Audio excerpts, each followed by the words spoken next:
The opening week of the NBA has been nothing short of spectacular. It's been a movie, and it's been a list of guys that have been going berserk. We are going to talk about every single person that is putting up video game numbers in this opening week. And it's going to start with Giannis Antetokounmpo because he was the Eastern Conference Player of the Week.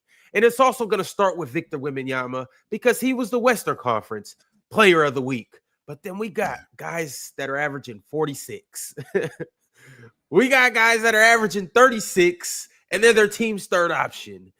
We got dudes just putting up crazy numbers. We had another 50-point game last night, and it's just been a wild opening week. So we are going to detail everything throughout this week. And then on top of that, guys, I want to interest you guys in a list of players that could potentially average 30. And we're going to do it Splash Sports style. You guys are going to give me the more, or you guys are going to give me the less on if you believe that they can average 30 or not. But we'll get to that in a little bit. Starting right now, right from the gate. What's good, Chill? What's good, Mars? And once again, the show is brought to you by Splash Sports. What's up, fellas? Basketball season, man. It is basketball season. We are in effect, and we're seeing some great stuff. And so we clear Mars. I think Austin Reeves. I think we're 7 games away from breaking Kobe's record. We're getting there. Come on, bro. Let's do it. Hold on. Let's do it.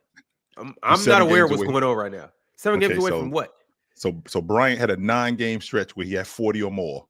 So Austin Reeves, we at 2, so we 7 games away. Let's see if we can get there. Hey man, as long as Braun and Lucas sit out, hey, you never know. Let's see if we can get there. Hey, they don't call him the Hillbilly Mamba for no reason. No, that's not a nick. That's not a self-proclaimed name. No, it's not. He gets busy. Yes, he does. He 100% gets busy. All right, well, let's go ahead and get into it. I'm gonna go ahead and put this on the screen, and you guys feast your eyes on some unreal statistics that were put up from some unreal individuals. They don't call Victor Wembanyama an alien for no reason, and they don't call Giannis Antetokounmpo the Greek freak for no reason. Hold on, let me adjust this. All right. Wait. Yep. Let me scroll a little bit. So this is what we're looking at. Victor Wembanyama, his team went 3-0. Victor averaged 33.3 points per game, 13.3 rebounds, and 6 blocks. While Giannis, on the other hand, his team went 2-1. He averaged 36 points, 16 rebounds, and 7 assists. Thoughts, fellas? Thoughts? Comments, reactions? I want to start the conversation with Mars saying a couple of days ago about, what Wembanyama looked like and like the human element of this and the limits of a human. And I think what Wemby has done just in this small period of time, what Wemby has done is now basically push those limits. Now I'm thinking to myself, those 13 rebounds, could I get 15? And if I end up getting 15, could I get 17 rebounds? And I think that's what happens when you got a guy who does something like that. There's always the idea of more. And he's just been incredible, no doubt about that. But Ron, I have a daily iteration and a daily rant when it comes to Giannis, because I'm not letting it go by the wayside this season like I did last year. Giannis is averaging 36, 16, and 7 on almost 70% from the floor. And I think one of our biggest problems that we have with Giannis is that, that team isn't very good. Well, wait a minute. They're not Cleveland good. They're not Oklahoma City good, right? They're not, at the top of the Western Conference or the top of the Eastern Conference good. But they do have a good team. I think that they're a playoff team. And I think people, because he's so good, they expect them to be that good. And I'm not holding them to that standard. If they put that kind of group around him, I think it would be different. But what he's doing right now has been nothing short of fantastic. Ron, he had 40 and 14. He only played 30 minutes. There's a part of me that really wishes that these coaches would play these guys just a little bit more so I can see, like Mars had mentioned to me not too long ago about the steroid use and like seeing maximum human element, right? To see exactly what we could get from these guys. Well, I'm thinking the same thing when it comes to these guys playing. Like when Giannis goes 40 and 14 on 33 minutes, I'm thinking to myself, could I get 40 minutes from Giannis? Could I get 45 minutes from Giannis and possibly get 50 and 30 from him? Could I possibly get that? Just one night or two nights. I don't want to let him off the hook. Not let him off the hook in a bad way. I don't want to limit him in the sense that I'm saving him. What am I saving Giannis for? We're going to make the playoffs. He's shown that throughout the course of the regular season, he can hold up. So we are going to make the playoffs. So I don't want to limit him to any of this stuff. Giannis is a great passer. Giannis is the best downhill guy in the game. He's always been a great glass cleaner. This is the fourth year in a row that he's averaging 10-plus rebounds. So he's always been a great rebounder. This Milwaukee team, I think they go as he goes. And I don't think Giannis is going to be able to continue to give me 36 to 16. I think that's a little nuts. But I definitely think I'm getting 30 and 10 on a Tuesday from him. I definitely think I'm getting that. No doubt about it.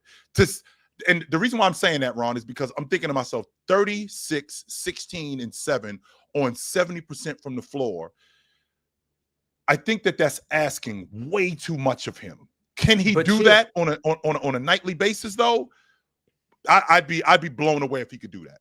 I would be blown away. This is my only thing, and you kind of highlighted it. This is really all up to Doc Rivers because he's averaging 32 minutes on the season. That's so it. If Giannis creeps up to 35, 36, 37, yep. I mean, hey, we might really test the limits of what a stat sheet could really look like with Giannis. Right. And I just think that I feel like with Giannis, and you guys know how I feel about winning, but I don't think that this team is as good as those other teams in order to win an NBA championship. But what I don't want to do is I don't want to let Giannis's game go by the wayside, right? I don't want to let what Giannis is producing just go by the wayside.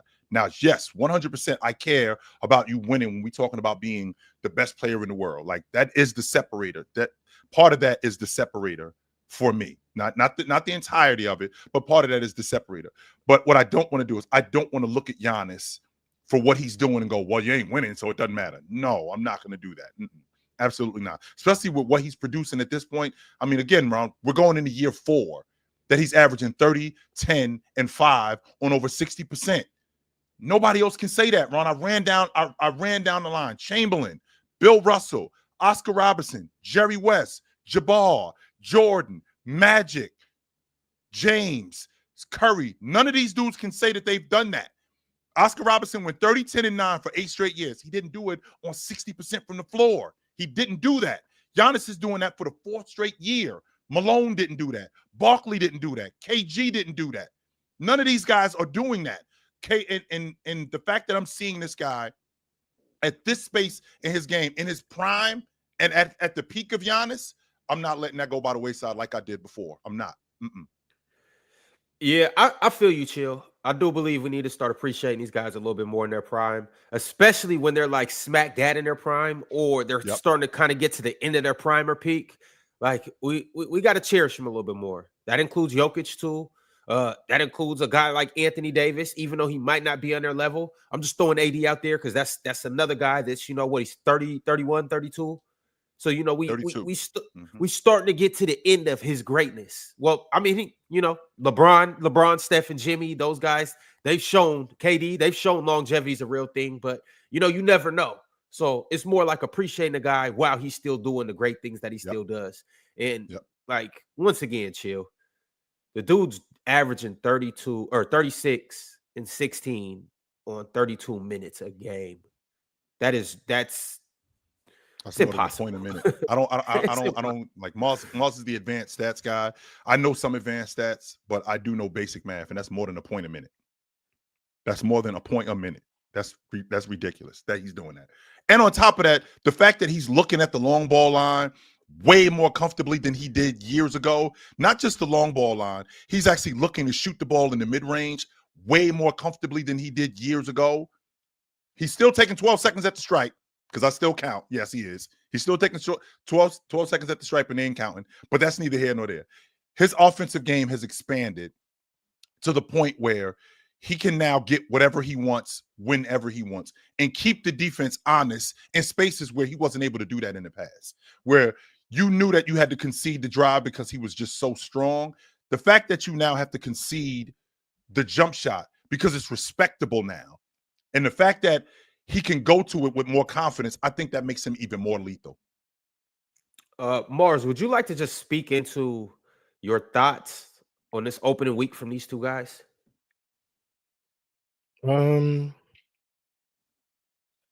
I think that they both started the season amazingly. The Spurs being 4-0, albeit a weaker schedule compared to some of the other teams, is very impressive to me, especially without De'Aaron Fox.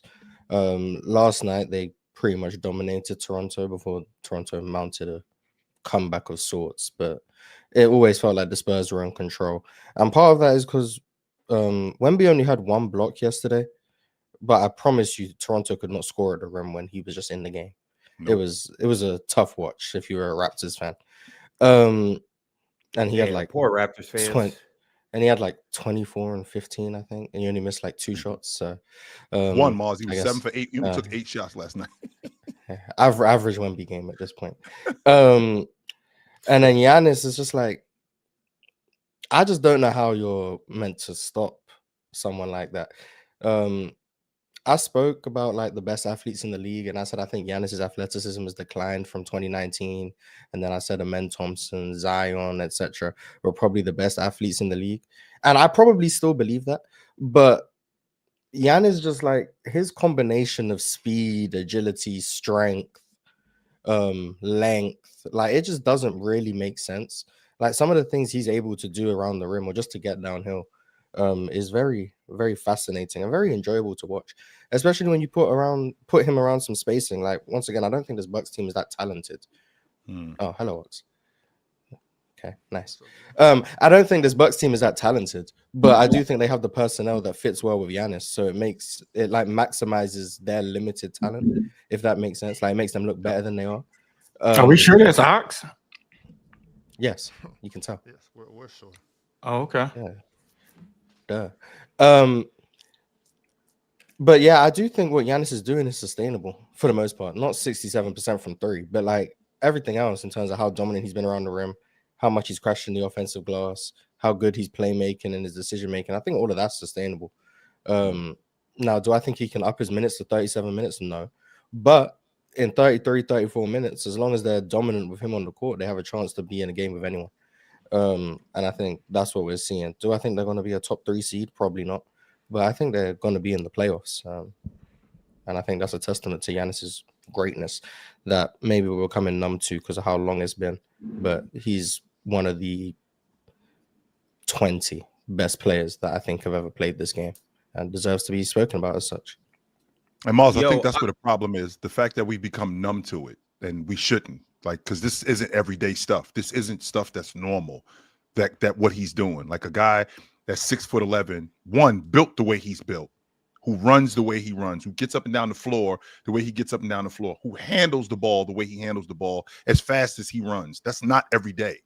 Like there aren't guys who are doing that. I'm on record saying he reminds me, because whenever I say that somebody reminds me of somebody else, they immediately think that I think that he's that guy. No, I don't think that. I just say that he reminds me of somebody. And when I watch Giannis, he reminds me of a bigger, stronger, faster version of Doc. That's what I look at when I see him. Super freak athlete, flying through the air, can handle the basketball in transition, one of the best transition players in the game. I think he's the best transition player in the game. But what I don't want to do, to your point, I don't want this to be normal. That's why I want to spotlight this. Because when we become numb to it, what ends up happening is years later, like when you become my age, this stuff gets forgotten. And people start to think, well, it wasn't no big deal. So it's nothing. Like the dude averaging 30, 10, and 5 for the 4th straight year. That's not normal. That's not every day. No, it's not. And chill. I hate that. Well, I don't hate. It's just it's part of the game. But you know, every time Giannis's name comes up, Jokic's name comes up. But I'm bringing it up to say, speaking of normalizing, Jokic just had 3 triple doubles to start the season, and it was like, okay, and you know why, Ron? Like, the reason why is because of Russ. He ain't been playing that great though. Well, no, it's because he was bad in the. It's because he was bad in the game that everyone watched. No one really watched the Nuggets play the busy last night. And definitely no one watched the Nuggets play the Suns. Oh my so God. Like, but chill, it's not the game that everyone watched. It's not because of Russ, chill. It's because of Jokic. It's because Jokic is just this is what he does. That's a regular day at the office for him. Well, the And, reason why I say it's because of rust. Go ahead, Ron. Go ahead, Chip. yesterday, but it's fine. Well, Ox, the reason why I say that is because what Russ did was Russ normalized it, and Russ made it look like it wasn't a big deal. So whenever anybody else does it, all right, he went 20. I don't know if you guys know this, but for those of y'all that don't know, Joker went almost 20 and 20 last night. Like, dudes ain't doing that. How many 20-20 games have we seen? I mean, to be honest, 25 and 17. Lauri Markkanen went 51 and 14 last night. So, and how many Lauri 50 Markkanen games have we deserves seen more from credit. Lauri Markkanen? I I don't know. Everybody's scoring I think 50 that's this his year. career. So everybody getting 50 this year. So that There's must been be what the new 3? thing. There's been 4 50-point games. Aaron Gordon, Austin Reeves, Lauri Markkanen, and Luka. Shea. Luka. And then- Luka ain't have. Oh, we're not rounding up? And then hell no. Austin Reeves came right back with another 40 piece. Everybody scoring today. Something wrong with that, don't you think? Jordan, we gonna get into that. But for right now, I want to hear you on Ox's reaction on just the players of the week, Victor Wembanyama and Giannis with these stat lines. Do you guys have anything that you want to speak into this? Go ahead, Drench. I mean, you looking at probably the 2 best players in the NBA right now.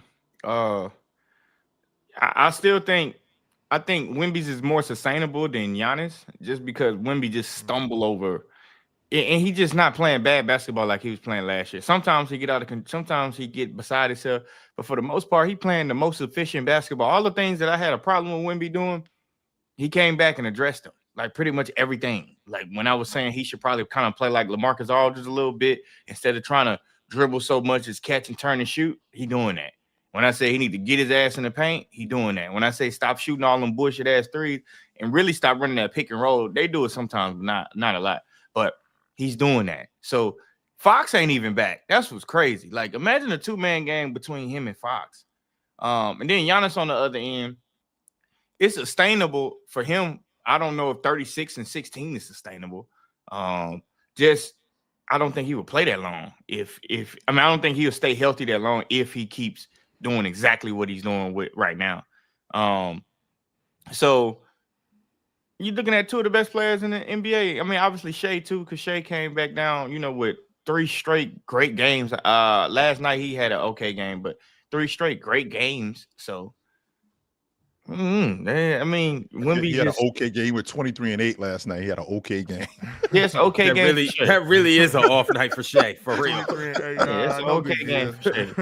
Big deal. But I mean, that's 30. What's that? 36, 16 and 7 from Giannis.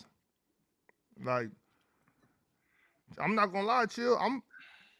That's not no big deal to me. Like, it's Giannis. Like, you know what I mean? Nah, that's a hell of a big deal. I know it is. I know, but it's just kind of like I expect nothing less from Giannis in the first 4 games of the season. Like, it's Giannis. You know what I'm saying? I think his averages might come down a little bit. Like 36 points, I think he'll end up averaging 32. Rebounds, he go from 16 to about 12. I think 7 assists is gonna have to be sustainable because how to Mars's point, how the team is set up. So I think he's gonna have to keep distributing, have to keep getting assists. But man, that's Giannis, man. That's just regular Giannis. Now Wemby on the other hand, I wasn't expecting that. I wasn't expecting. Yeah, I wasn't expecting this. And this is crazy. It's crazy. I enjoy watching him play basketball this year so far to this point. It's just like yesterday when is this sustainable with Wemby? I don't know. I don't know, chill. I have no idea. I'm watching. I'm just receiving information. As far as Wemby goes, I'm just receiving information, and I'm gonna keep like yesterday when he came through, and you could see he wasn't planning on jumping and doing a 360. He just had to do something. This kid is a hooper. He's a basketball player. He's a hooper. He just chill. He just go out there and he play ball, and whatever you give me, I always think it's funny when chill. You ever been y'all ever been at the park and somebody be like, oh, I'm gonna make you do this. You can't make me do nothing. I'll do anything I want to you. That's what Wemby be doing. He just like, how you want to guard me today? You want to go ahead, force me left. Go ahead, force me right. Step back, let me shoot. Get up on me and watch what I do. He could do anything he want to do to you. So this is, I'm just, as far as Wemby goes, I don't got a take on his stats. I don't know if this is sustainable. I have no idea. I'm just receiving information and I'm enjoying it while I'm receiving this information. This kid is nice. Yes, he is. Hey, I told y'all. Remember, I told y'all last year.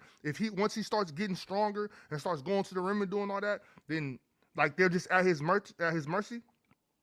I feel bad for the NBA, y'all. Well, can't we? Yo, I do want to say, chill. This might be the best collection of top 5 talent that the league has had since maybe the 2000s. I know we had Bron, Steph, James, and KD. The fifth Kawhi person Leonard. was, Kawhi. all right, well, you can say Kawhi. Right. You know, but Don't make me I'm pop up on you, bro. Ox, it's not. I'm not trying to turn this into that right now. All I'm saying is, Jokic, Giannis, Wemby doing whatever the hell he's doing. I can't even quantify what Wemby's doing. And then you have Luka, who averages, like right now, Luka's averaging 46, 11, and 9. Now, granted, only 2 games, but like your opening night, you go for 43, and then the next night you go for a 49, damn near triple-double. And then, so I said SGA, Luka, Wemby, Giannis, Jokic. Yeah. Oh, and SGA, that was the last person that I didn't mention. Right, It's like, come on, y'all. Like, that 5 right there is insane. Yeah, no doubt. This is. Yeah, it is. I can't argue that point, Ron. Damn, I wish It Jay is. I'm wasn't just hurt, man. saying, I wish do Jay y'all was y'all here. understand the peak content that we're getting right now with the NBA? Yeah. Yes. And it's Right, working. 2026, this is We gonna be a just- hell of a season. We just seen the 7'5" dude hit a move. I can't remember what the move was. Go to the rim, jump at 360, and he could have dunked it. He could have dunked it. If he would have, Ox, I told you yesterday, if he would have dunked it, I was out. I was turning. I was getting off the stream. I was out. Cause nope. Man, I was 100% out if that would have happened. I'm good. But to your point, Ron, we're in the beginning of the season, and we talked about injuries and what injuries do to confidence and how much they affect confidence. With a dude like Wemby, because Wemby is healthy, right? Because Giannis is healthy, because Luka is in better shape, how much more confidence do these guys have, not just in their ability, but in their bodies? And how much better do they look? As opposed to, my knee doesn't really feel great, so I don't really feel as good as I would about blowing past you, or my pull-up game, right?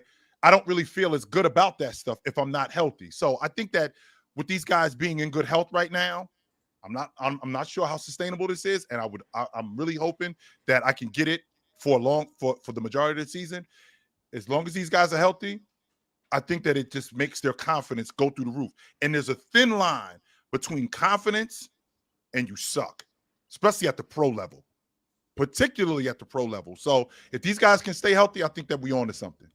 Sure, I'm not worried about confidence with any of these guys.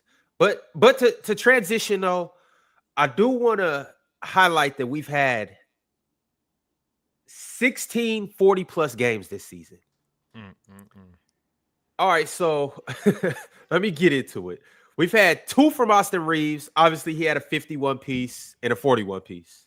Yep. We had 2 from Tyrese Maxey. He had 43 last night. What was his other game? 40. The opening night 40 or against 42, I think. Boston. Celtics. Opening night. It was 42, right? Against the Boston. Low 40s. I can't remember what it was. I know. But he had 40. So he has 83 points in 2 games, Tyrese Maxey. Low 40s. So 41 or 42. He had 42 against Boston, I believe. Yeah. Luka Doncic has 92 points in 2 games. Low 40s. 49 and 49 and 43 for Luka. And ironically, Austin Reeves in his 2 50 and 40 point games, he has 92 points in 2 games too. So Austin Reeves, Luka Doncic. Yeah, they're the same person. To continue to move on though, Lauri Markkanen, a 51 point game. We'll talk a little bit more about that in a little bit, but he had 51. Jamal Murray, 43 points last night. Giannis Antetokounmpo has a 40-point game. Jaylen Brown has a 41-point game. Cam Thomas has a 40-point game. Steph Curry has a 42-point game. Aaron Gordon, his infamous 50-point game, 10 threes. Shea, 55 points. Anthony Edwards, 41. And last but certainly not least, the alien that's not from this planet, Victor Wembanyama had a 40-point game too. That is 16 40-point games in 7 days. Meanwhile, Opening Devin week. Booker averaging 29, by the way. Zach LaVine averaging 31. Meanwhile, they've Devin lost Booker 3 averaging straight. 29. Yeah, and they lost 3 straight, including losing to the Jazz. Yep. Including losing to the Jazz. Yes, sir. So,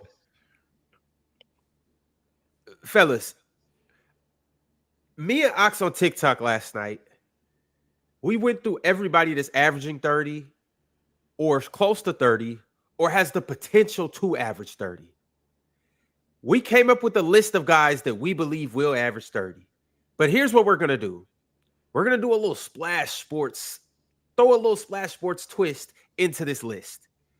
Ox is going to give you guys the names, and you guys are going to merely say more or less whether you believe that this player can average 30 or more this season. Before we do that, though, since we're speaking of Splash Sports, we might as well just dive in and, well, talk about Splash Sports. Because as of right now, Splash Sports has an amazing game for you, me, and everybody in between. You guys see what this is? This right here is a contest called NBA Tiers. And here's the fun part about this whole tiers game is that Splash Sports is going to give you 6 tiers of players from, the tier 1 scorers to the tier 3 scorers to the tier 6 scorers. And your job is to pick a player from every single tier. And it's going to be like a fantasy game because your 6 will compete against the next person's 6, which will compete against the next person's 6. And at the end of the day, yes, it is a one-day contest. And at the end of the day, whoever has the best collection of 6 players will ultimately take home $5,000. Yeah, $5K big ones. And really, your job is just to be the best GM that day, this Friday, which happens to be the opening day of NBA Cup. And the winner takes home $5K. It's really that simple, y'all. And so, once again, you guys know what to do. Click the link in the bio or scan this QR code on the screen. Get over there and join by Friday by 4 p.m. Pacific time, 7 p.m. Eastern. But you want to get in early enough to make sure that you can select from all the games. If you get in late, you might only be able to select from the evening games, which might only give you like 3 games to choose from. And you want to get all the games possible because you want to make sure you get guys like Wemby, guys like Jokic, maybe Aaron Gordon. He might be a tier 3 guy. And you slip in and get Aaron Gordon and he goes for 50 again. Hey, that might be the difference between you winning $5,000 and watching somebody else win $5,000. However, you have till this Friday to enter. The contest is for all the games on Fridays. Let's see who really knows ball. Let's see who's really locked in. Let's see who's really a GM. And ultimately, get over, download the app, and put your bid in to go ahead and win this $5,000 prize. We'll see you guys in the winner's circle. I can't wait to announce the winner on Monday. Ron, all right, Ox, you got them names for us? What's up, Chill? We do the just what? real quick. When do the because you said that the cup starts Friday, is that correct? Yes, sir. Do you know when the standings come out? Like with the divisions. You know when the divisions come out? The divisions have dropped. We'll talk about them. We can talk about them a little later this episode, but the divisions have dropped. So we can highlight that. I didn't know that they came out already. Okay. And also too, this Friday we'll also be on playback watching this game, and I guess surfing around and watching all the other games. But we'll be watching Jaylen Brown play his hairline off tonight or that night. But anyways, Big Ox. Okay, let's talk to us, man. What names you got? Okay, so we got 12 names. So let's get started. Here we go. 12 of them. 12 names. Short okay. Sweet. A couple obvious ones here. Drench, you heard Ron what we're doing? Okay. He lost He'll jump in when he jumps in. Yep. We'll start with SGA. More. Okay. Chill, you going more or less on SGA averaging 30 this year? More. Yes. Okay. I'm obviously gonna take the more. But me as well. Yo, Drench, you going more or less than SGA averaging 30 this year? Can't hear you. Muted. He said more, but we can't hear him. Yeah, I think he said more. Yeah, thank you for reading lips, Mars. Yeah. But also, chat, wait. Chat. Yeah, chat. You guys definitely get involved. But hold on, though. With SGA, I want to raise you guys. 34, more or less. I got less. 32. I'm gonna go 33 and a half. 33 and a half. I'll take 32. I'll take less. Yes. I'm thinking around 32 a game. Oh, you know what? You know what? Give me more. I'm going more too. Give me more. Yo, What you thinking, Drenchy? 34, 30? You thinking 33, 34? 33, 34, because the Thunder have been playing in a lot of tough games lately. I think when their defense increases a little bit more, I think Shea is going to increase his scoring a little bit more too. I know he's been trying to get everybody involved lately, because like sometimes he don't even be aggressive in the first quarter. He's not even really aggressive. But I think that's going to change up. I think when J-Dub come back and they start playing defense, how they normally play defense, I think Shea just going to get back to getting buckets. Like, he's going to get back to being aggressive. I think he's just taking it a little slow. But you're going to see him average about 40 for a month, for real. Wow. When he start with that 3-point gimmick, yeah, he might go crazy. You're gonna see him average about 40. 40 a game sound crazy. For a month. Yeah, I seen someone do that for half a season. Yep. And as of right now, Shea is damn near averaging 36. He's averaging 35.8, and he's playing 39 minutes a night. He hasn't been aggressive, Ron. That's the thing. He's not even being really aggressive. He had those double overtime games too, though. Yeah, he did. Yeah, that's why he's playing 39 minutes because of those games. Oh, that's true. Yeah, they're gonna play a lot of overtime games. That weak ass defense they've been playing. Everybody been scoring a whole bunch of points on their ass. Well, the defense was fine yesterday, but it was. Yeah, I'm just saying. It ain't that their defense is fine. The Mavericks' offense is trash. When they stop fucking running Cooper Flag at point guard, every time they run him at point guard, this man got 0 assists. Like, what are we doing? It's obviously not what he do. But hey, they gonna say he did it. They gonna say he did it. He had a cool little 2 points, so you know. Yeah, they had a cool, but they gonna say he did it in whatchamacallit. They gonna say he did it in college. He did it in college. He's a point guard, motherfucker. Every time they put him at that shit, he never get more than 2 assists. Never. Well, damn, Drench, I just got the job. Can you teach me how to play the point guard at the pro level? He's 6'9". Why are we teaching him how to play point guard? He's not qualified. Because I don't know how to play point guard at the He's not a point guard. Pro level. That's probably why. Because he got fellas before he didn't even play point guard at the high school level. I don't know why we're asking him to play point guard fellas, at the NBA level. We'll circle back around to this debate, but right now let's continue on this list of 30 players. Ox, who you got for us next? Yeah, we don't want to tell everybody that Cooper lied on his resume. All right, we got after SGA, who all of us took more. We got Victor Wembanyama.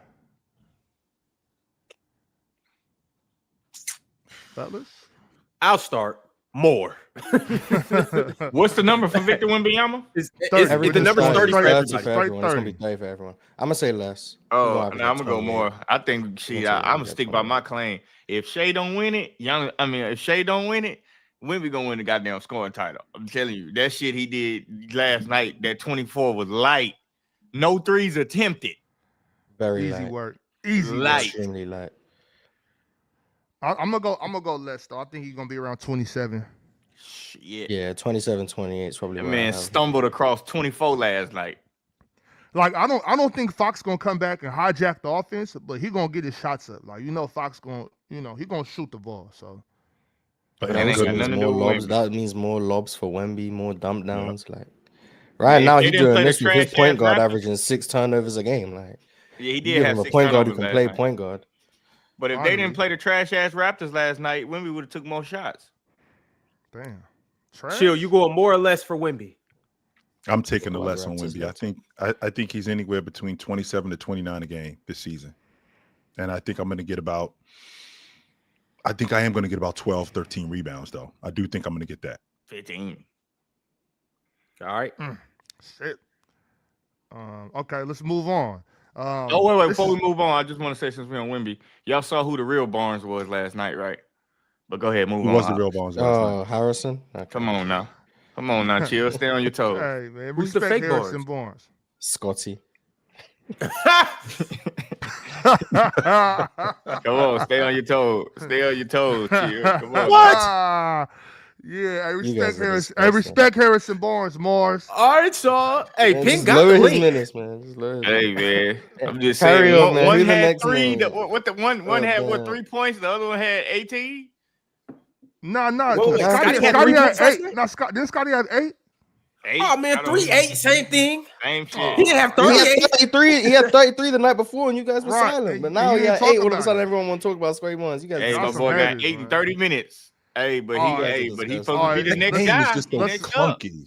Let's get this And next as much one, y'all. as we not about to start hating on Square Ones, man. Who the next one? Yeah. I'm not. Hey, I'm not. hey, I'm just saying it must have been a bittersweet moment for somebody from Toronto to watch Carter Bryant, his guy, lock up Ain't Scotty do shit. Barnes, his other guy. No, he ain't really do shit either last night. But hey, you He know got it one is block. what it is. But shout out to Carter Bryant, man. Yeah, Carter Bryant ain't really do shit all. He even really doing shit all season. He, But hey, he you cracked know. the 3. Oh yeah, he Sure. did. He did All make right. it 3. After that, we got an easy one. Giannis Antetokounmpo. More. Yeah, more.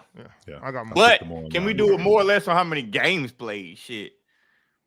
That's the thing. Not that I hope With he get Giannis? hurt, 68? but I'd probably have him around 68 games. Yeah, I got I'd him set the around line at like 65, so 67 and a that's cool. half, 67 and a half, something like that. Wait, though, y'all. I want to raise you with Giannis.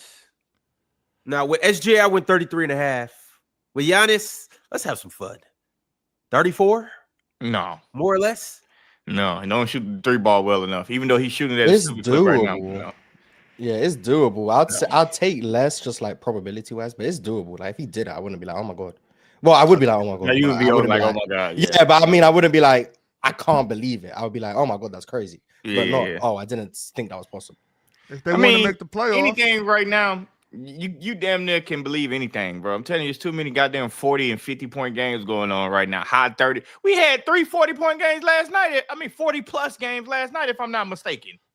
So Markkanen, Austin Maxey, Reeves, and who else? Tyrese Maxey, and Oh, yeah, goddamn Reeves, yeah. Laurie Markkanen. Yeah. Okay. That's Next after ridiculous. that, Drench, I know where you're going with this one. Donovan Mitchell. What's his number? 30. It's 30. always gonna be 30. It's Oh, always gonna be hell 30. no. Come on now. Let's drop that shit. We need to do 22 and up. Right Yeah, there. I don't see 30 for Donovan Mitchell. 22 and a half, chill. So I'm gonna say less. 22 and a half in the first half. Chill. What did he average Okay. last year? We got all that in the first half? Almost 25 a game, something like that. Hey, Almost hey, 21, Jordan. yeah. I think all that last year shit is gone for Donovan Mitchell. I think he like, look, y'all sit back and let me do this. For I don't, and I think even when Darius Garland come back too, you seen what he did in the playoffs last year. Yeah. Donovan Mitchell's in his mode. Like the last 15, 20 games that we've seen of Donovan Mitchell has been, yo, I'm out here terrorizing everybody. No conscience, no nothing. I'm just going. Hey, He I got don't- whatever I he don't- wanted last night against that Detroit team. Whatever he wanted, he got it last night. I mean, they Whatever. gave it to him, so it is what it is. No, they Detroit didn't give it was to him. He very took gave it. it That's to not him. true. We're not doing that. They That- did not give it to him. He that took it. Detroit But team he's in the in there game. averaging 40 in 2 playoff series. I'm saying that Detroit team just looked embarrassing last night, bro. Yeah, Detroit I mean, not looking. Well, Great. one of the reasons why they looked embarrassing is because they went up against a better team. That's why. And they Let's played not badass make- basketball. let- They did stuff. I like- mean, and- to be and a shout out good to the basketball Bulls, team- but they look bad No, against the Bulls. too. Drenchy, for the guy that for as smart of a basketball coach as you are, and as a basketball mind you are, you negate a lot of things. There's a reason why you suck. One of the reasons why you suck is because the other Oh, you team suck, can though. make you that Yeah. bad. I mean, and The other team and can do they that just to been you. sucking The other the team whole can year, pull pretty out much. I all mean, of the chill, what are they, flaws 1 that and you 4? have. All of the 1 and flaws 3, I that you think, the have. The Pistons team. are. Oh, they- that okay, but Cleveland chill, they team, 1 and there's 3. They missed clearly a lot of separation shots. The only win between was against the them Rockets. in Detroit. Yeah, they chill. They 1 and 3. Who's 1 and 3? The Detroit. Pistons. Right. So how I'm just many talking about teams last is making night. them look bad? I'm talking about this Cleveland team last night. They Yeah, I looked know, bad but against them. okay, but I'm just saying that Cleveland team last night, yes, they played good, but Detroit more so played horrible. Because of Cleveland's defense, because their No, ability to no, rebound. because Jalen Durant. Okay, was it Cleveland defense when Jalen Durant got the rebound, went up the court, and kicked the ball off his foot out of bounds? Was that Yes, Cleveland you defense? know what? Yes, you know why? Because Oh the my God. outlet wasn't open. Yes, because the outlet wasn't open. Yes, because none of the guards were open. That's why. I That's don't know Cleveland's if I defense. think that was the case. We're not gonna just completely throw that by the wayside. What That kind of about stuff when matters. Isaiah Stewart was shooting them threes? That was because of Cleveland And defense. I tell you what, Drench, I'm glad you brought that up because that doesn't look bad. Isaiah Stewart at the long ball line. I don't All right. hate it. I don't. Well, I'm gonna let you know right He now. actually- I hate it. He actually, like, Fellas, he- we gotta move to the next name though. All He right. ended up making one. I still got a few for us. Control the show, Ron. Yeah, good work. Okay, after D Mitch, Hold on. I don't think D-Mitch is averaging 30. I don't. I'm going more. Chill. What you said? More or less? I'm taking the less on D-Mitch. I'm thinking anywhere between 26 to 28. Mm-hmm. Next, I got Steph Curry. Less. Yeah, More. 30 31. games is over. 30 and a half, 31. Over 4 games, Steph's averaging 29 right now. Mm-hmm. 30 and that. I mean, they play. It's only going down from here, Ron. They had Spencer and them in last night. Spencer and Patty in last night. So Steph would have got that if it was, And also, too, Steph shooting 11 threes, 45%. Do what you will with that. It looked to me like Steph never really lost his groove, but it looked like Stella, chill. She got a new fling. Yep. She might have a side fling for real, because Stella got her groove back times too. He on pace to hit 400 right now. Yeah. 400 more threes. He's saying that record. I'm telling you, he's going to get to 5,000. I'm not going to see that again in my lifetime. I'm not. He's going to get the 5,000. Yeah, Steph. I'm not going to see that. Where's he at right now? Right now, he's at 4,078. So maybe 3 seasons away from 1,000. He's going to get kept his pace. That's tough. You just said he's on pace for 400. Let's just say, for the sake of argument, Marge, that he ends up with, 300. Okay, so 300 over the next 3 seasons. That's 900 more threes. Yeah. I think that's doable. I don't think that's ridiculous to think that Steph. That's assuming he's making 300 threes a season until he's 41 years old. Nobody's going to beat that record, period. I don't think I'm enough in my lifetime. I don't. So y'all, I want to do a more or less for Steph threes. Well, hold on. For points per game, anybody going more? Me, I said 30 and a half or 31. Ox, you going more? No, I'm not. No. All right, so let's go 350 threes for Steph. Is that light? They're not light. For a man that wakes up behind enemy lines, you got to be a shooter. You know what I'm saying? He wake up behind enemy lines, so he got to shoot until he break it. So I can get with well, what's the math on that, Mars? If he make 350, he'd have to play every game and make 4.25 threes a game. Okay, so 12 and a half points. I mean, some games, assuming he doesn't miss a game. Yeah. Okay, so but what about some games he makes 7 or 8? Right, so that's 13 that's how average is. There's going to be games where he makes 2. Right. And then there's going to be games where he makes 10. No. That's a low average. That's a low average, Mars. I'm thinking this way, Mars. That's 13 and a half points per game, just straight off threes, right? That'll put him close to 30, y'all. I think he can make 4 threes a game. It's just I don't think he's going to play 82. Well, right. What if he continues to average 5? How many games would he be able to play? That's 70. See, because look, that's what I'm saying, Mars. With the law of averages, he's not gonna make too many. He's not gonna do. Steph's averaged 5 threes a game 3 other times. There was another year he averaged 4.9. We'll give him 5. So 5 other times he's averaged 5 threes a game. 4 other times he's averaged 5 threes a game. How many threes he averaged last year? Last year he averaged, what was last year? 24, 25? Last year he averaged 4.4. Oh yeah, see, we doing how many that. How many games? And the team was last year he didn't make 350. So yeah, but the team was a little bit worse at the beginning of the season. He played 70 games last year and made 311 threes. Steph has cracked 350 3 times. Just do that information with you. We'll just call it 350 is tough. No, he's only done it 3 times. We're on the road. Steph doing that this year because we got a way better team. Than last year they was a little bummy in the beginning. Now we got way better team. Steph getting cleaner looks. Really not really cleaner looks. He just I don't know. They just playing. I don't know. I'm just gonna. No, he's getting cleaner looks. No, he just looks a lot more in rhythm. Better. He's just getting better. That's all. I'll take that too. But Mars, we not gonna talk about how many games he gonna average just 2 threes. That ain't gonna happen very often. Most of the time, he getting 4 or more. We gonna talk about games. He gonna make 7, 8 threes. He gonna do that about 4, 5 times. So that's gonna boost the average a little bit. Then he gonna make he gonna do that about 4, 5 times where he make 8 threes for sure. Maybe even more with this. With everybody dropping 50 pieces, this gonna happen. This shit is gonna happen. So, hey man, Steph gonna do that. All right, Ox. Who's the next name you got for us? Hold up. Tyrese Maxey.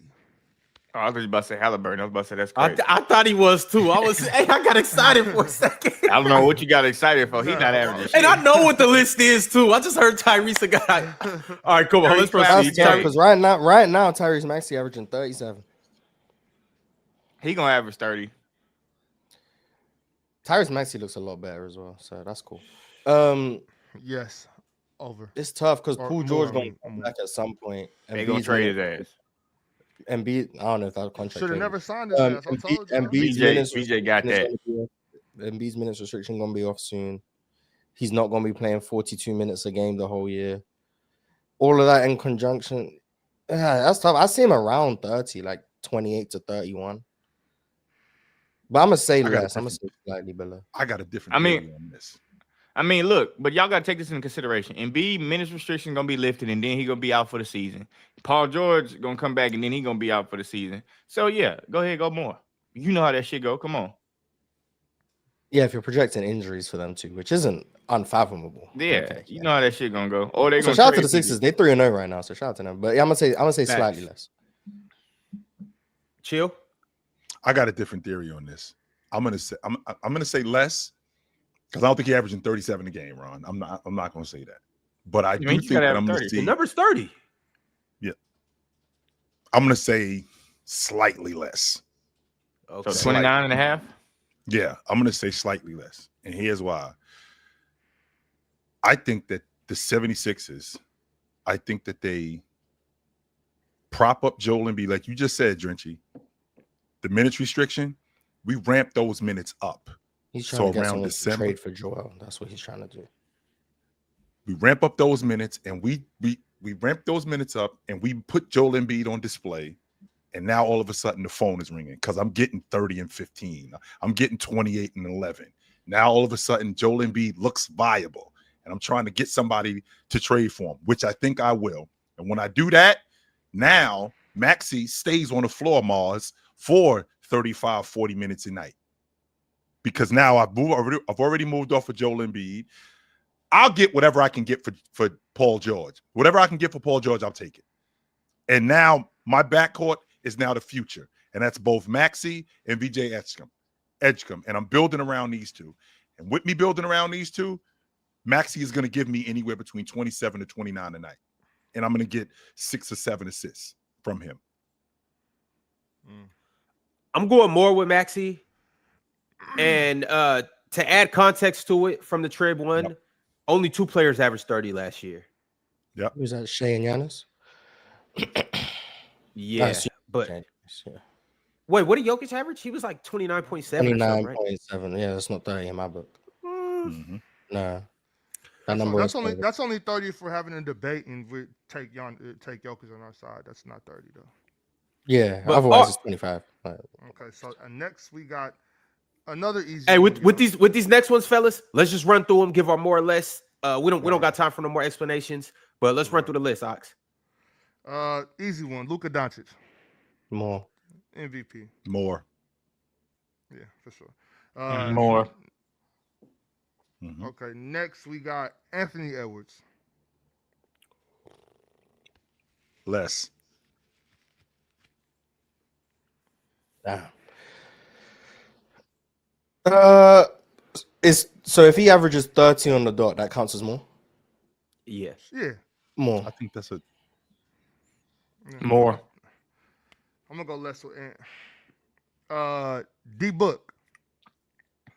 More. I'm taking them all on Book. I'm getting 31 a night from Book. I'm taking it. Yep. So I'll you take actively more. saying he better than I'll take more. I'll Devin say he can Donovan average and about Donovan. 30. What'd you say, Morris? Yeah, Say that Drenchy, again? because when you I'll average more say points than he'll somebody, that average means you're 30. better than them. Yeah, you're right, Drenchy. Because when you average more points than somebody, you automatically better than them. What the hell? I'm gonna go more with D Book. I think I am too. Next we got Lauri Markkanen. Less. Shotgun. He's not even gonna play the games. They're gonna shut him down in January. Because they wasn't supposed to win last night. Do you know the Suns? This might have been maybe the only time, and this is a lesson. Sorry, Ron, I interrupted again, but this is gonna be quick. This is a lesson for all the young guys out there. Do you know the Phoenix Suns did everything better than the Utah Jazz last night, except for one thing. Still lost. Rebound. Free throws. That's why they lost. That's Mark it. Williams missed some big ones. But they got killed on the glass, to be fair. Glass, they got destroyed. Yeah, that too, but pretty much field goal percentage, assists, turnovers. Take the less, Ron.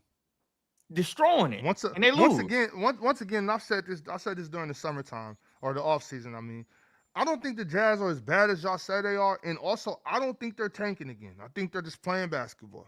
I got more for Laurie. This part right there. I can get with that. Nah, I just can't see Laurie averaging. You got Larry Markkinen averaging 30. He's dope. That's a big ass shotgun, Morris. Laurie is nasty. I really don't think that's crazy. You ain't gonna tell me that him Larry Markkinen. Nah, that's crazy. Because I've been pushing the Larry Markkinen train. That man ain't averaging 30. Like, yeah, he's not averaging 30. We'll see. You know what? If I'm wrong, credit to him. If I'm wrong, credit to him. You know what? Fair enough. So right now he's averaging 22 shots. I don't see that going down at all. He's shooting 50. Okay, we lost him. 95. He lost his mind. That's why. He's back. He's back. No, he back. He back. Yeah, He back. He about to make 400 threes too. Laurie's shooting 50, 42, 95 right now. I'm not saying he'll keep that up. All I'm saying is I know he's going to continue to shoot 22 shots a 50, night. 42, 95s. What the hell? Hey, Laurie, shoot it till you break it, Laurie. Shoot it till you break it. After Laurie, though, guys, we got Jalen Brunson. Ooh. I don't even think Jalen Brunson started the season that well. I'm gonna take the less on Jalen Brunson. I'm sorry. Is it less? More? Yes. I'm gonna take the less on Jalen Brunson. I mean, he didn't start the season off well, bars, and he's averaging 30.3. Yeah, that's what's crazy. That's what you in with that. Yeah. I'm gonna say less though. I'm gonna say he gonna be about 27, 28. Yeah, I'm taking the less as well. Mm-hmm. I'm going more with JB. Now, last but not least, certainly not least, Kevin Durant. Less. Yes, I'm gonna take the less on KD. You can pencil him in for 25 on a Tuesday. I don't even think he's gonna get 25. But hey, when's the last time KD averaged 30 in a season? When's the last time he did that? Averaged 30, 20. Averaged 30 in a season. 14. So that's 10 years ago. That's the last time he averaged 30. 10 years ago. What? Nah. I just can't see. He averaged like 29.9 in Brooklyn, I think. Yeah, he averaged 29.9 in 2022. Nah, that's not 30. We're not giving him that. 30 was 29.9 Mars. Does that number start with a 3? Hell no, ain't I'm giving him 29.9 is 30. He averaged 29.9. He averaged 29.9. I'm gonna tell you this though. Y'all gonna I'm gonna be victory lapping pretty soon because Kevin Durant not gonna get that 25 that y'all was talking about all season. I just don't see it. You gonna victory lap KD no averaging 25? Oh, because I said he didn't have to. Yeah, but that's still a weird. I mean, right now they 1 and 2. Like shit, they might. Yeah. But I mean, they gonna do something with that. If they get granted that $12 million exception, they gonna definitely get a guard. And they probably he averaging 26 a game today, right? Yeah, but I mean, 3 games. He has what 22, 37, and 19. Yeah, something like that. Like, he's gonna average 25 a game on the season. I don't think so. Yeah, I don't see Kevin Durant existing without averaging 25, but we'll see. Like, I'm not telling you, the Rockets' offense is just. I mean, it's gonna change when they get a point guard because right now that shit Şengün doing, bringing the ball. That point guard gonna look for Kevin Durant. Hopefully. All right, fellas, we're gonna go ahead and jump into. We're gonna jump into the crunch time chats segment. Before we do that, want to let you guys know that there is a Halloween tiers on Splash Sports. Get over there, download the app, and join ASAP. Also, I want to shout out our Trailblazers, our beloved Trailblazers. We got Anna Monica Studios, who's going crazy today. I think Anna Monica is going to go for a 3-peat on top or as the top Trailblazer of the day. Shout out to Anna Monica. DSG Piccolo. Shout out DSG Piccolo. Portland. Blazers, the whole state of Oregon coming number 2. DSG's repping for the whole state. I got Nash Incognito. Nash Incognito coming in 3. Shout out Nash Incognito. Teddy Hart coming in fourth. And last but not least, Be True 23, Go Bengals, coming in at number 5. This includes everybody that's just going crazy in the chat, sending through super chats, the frequencies of your chats, the potency of your chats, even the funniness of your chats. That's why Brax didn't make it on this list, because his chats just quite frankly weren't funny yesterday. They were just empty chats. But y'all keep doing what you do, and hopefully you will make the top 5 chatters of the day. Also, tomorrow, press box, 8:30 p.m. Eastern time. Y'all be sure to pull up. We got one of the biggest guests that has ever came on the Players Choice platform. That includes basketball or football. He goes by the name of Cliff on TikTok. Y'all look him up, but he will be on the press box tomorrow. So y'all be sure to tap in, because it's going to be a good episode with an even better guest. And you can see these 3 guys on the screen, so you know it's going to be a good time.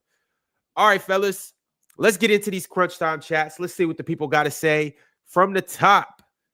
The first super chat I got is from, well, who else would you expect it to be from? DSG Piccolo said, Blazers FC, we up. Forcing all kinds of turnovers. Clinging FC, we up. Shading FC, it's going to be a long season. JG finna mess around and win 6th man of the year.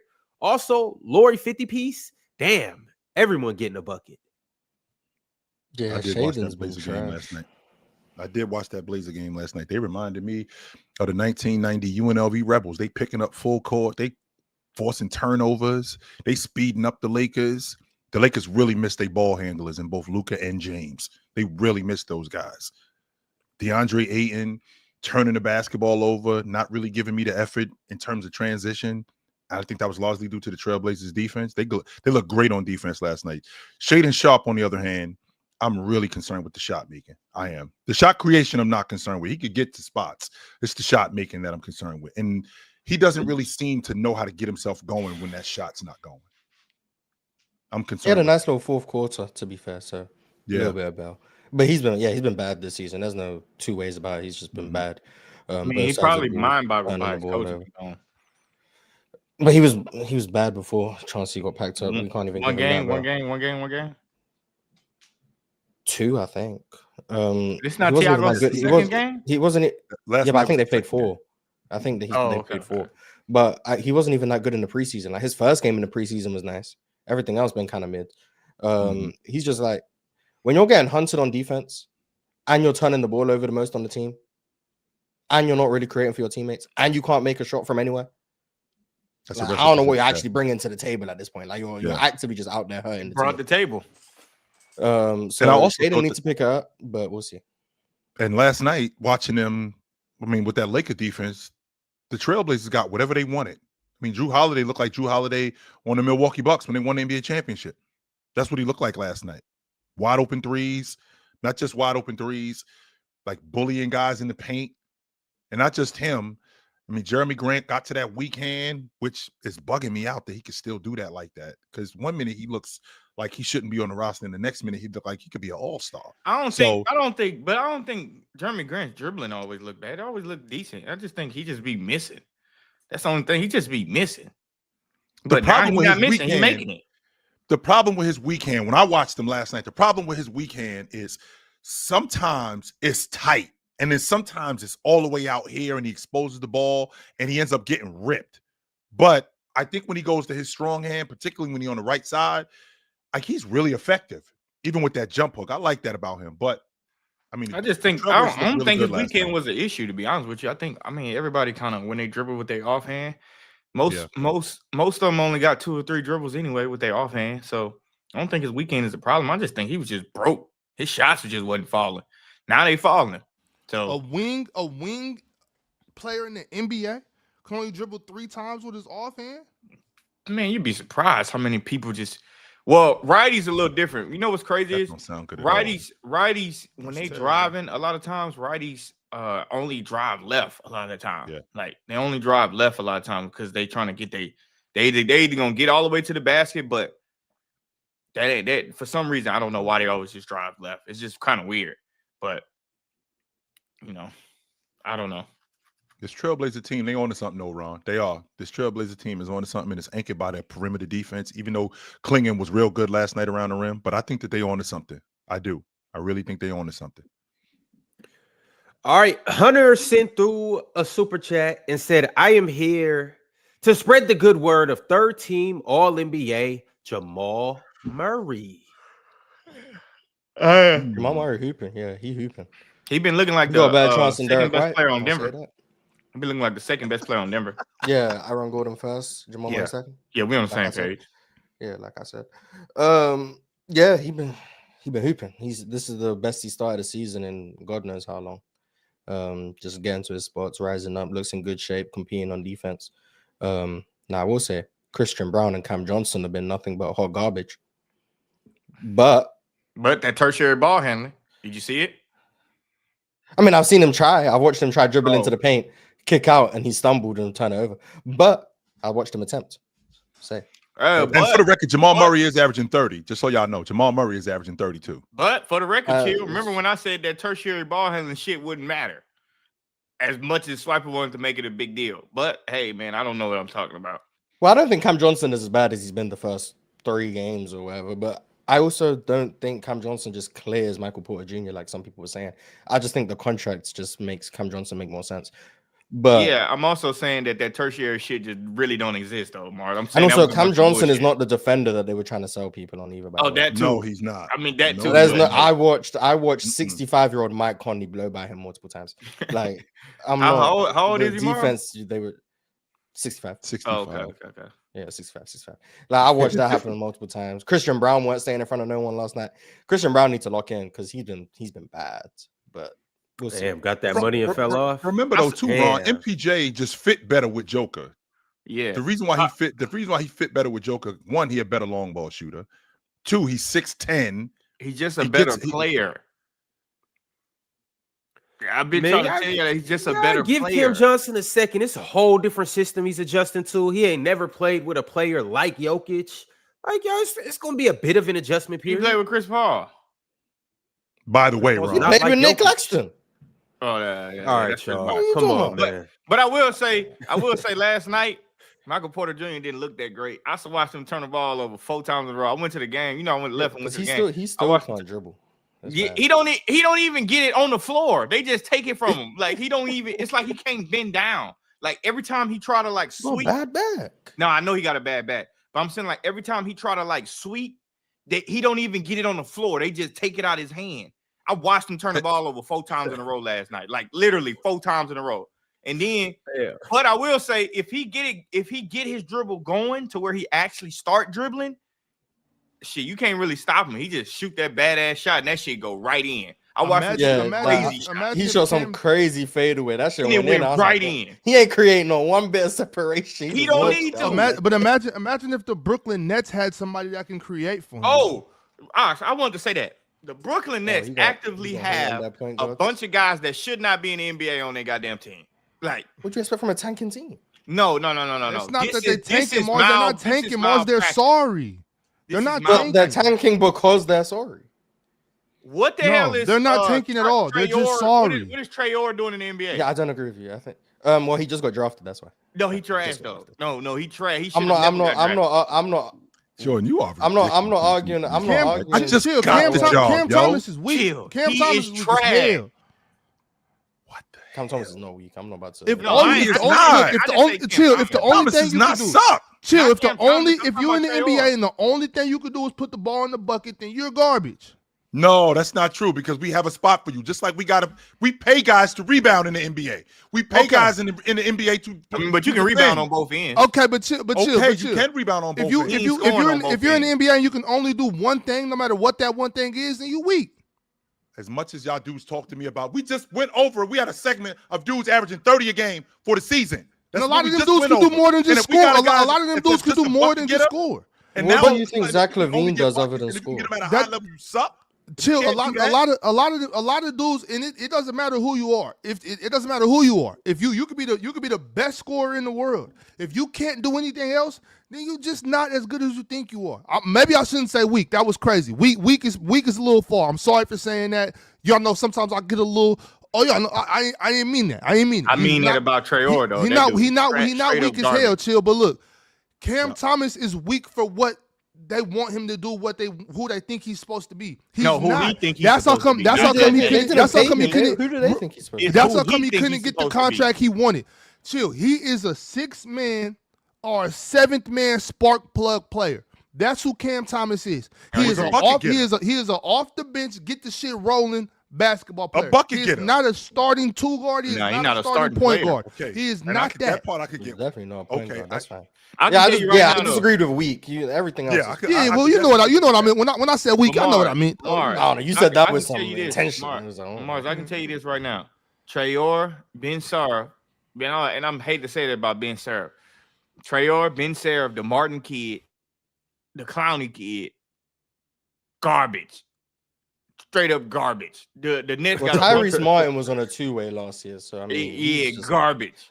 Flat out. Because Traore is weird because he was projected to be a top 5 pick a year ago, and then he didn't have a great year in France, so then he fell in the draft, and he hasn't looked great in the limited time I've seen him. Ben Seraph looks terrible from what I've seen. And he looked good Noah Clowney, I think Noah Clowney's in year 3, and he still doesn't look like he's doing anything really well. Is he garbage? Wait. Stop right there, Drenchy. I want to make sure I'm following you. Is he a trash player or is that system trash? Like what makes Igor suck in your estimation? Igor? Yeah, why does Igor? He ain't saying nothing about. He ain't saying nothing. I didn't even say him. I said Traore. I thought you said Igor. I'm sorry. I mean, but he trash too. Shit. Jaegor ain't done that. Easy on my dog Jaegor. Wait a minute, stay right there. You gonna see. What makes Jaegor suck? Remember, I just got the job. So what makes him suck in your estimation? He just got it and he's not good at it. It's a lot of people. VJ Escombe just got the job. Right. What we doing?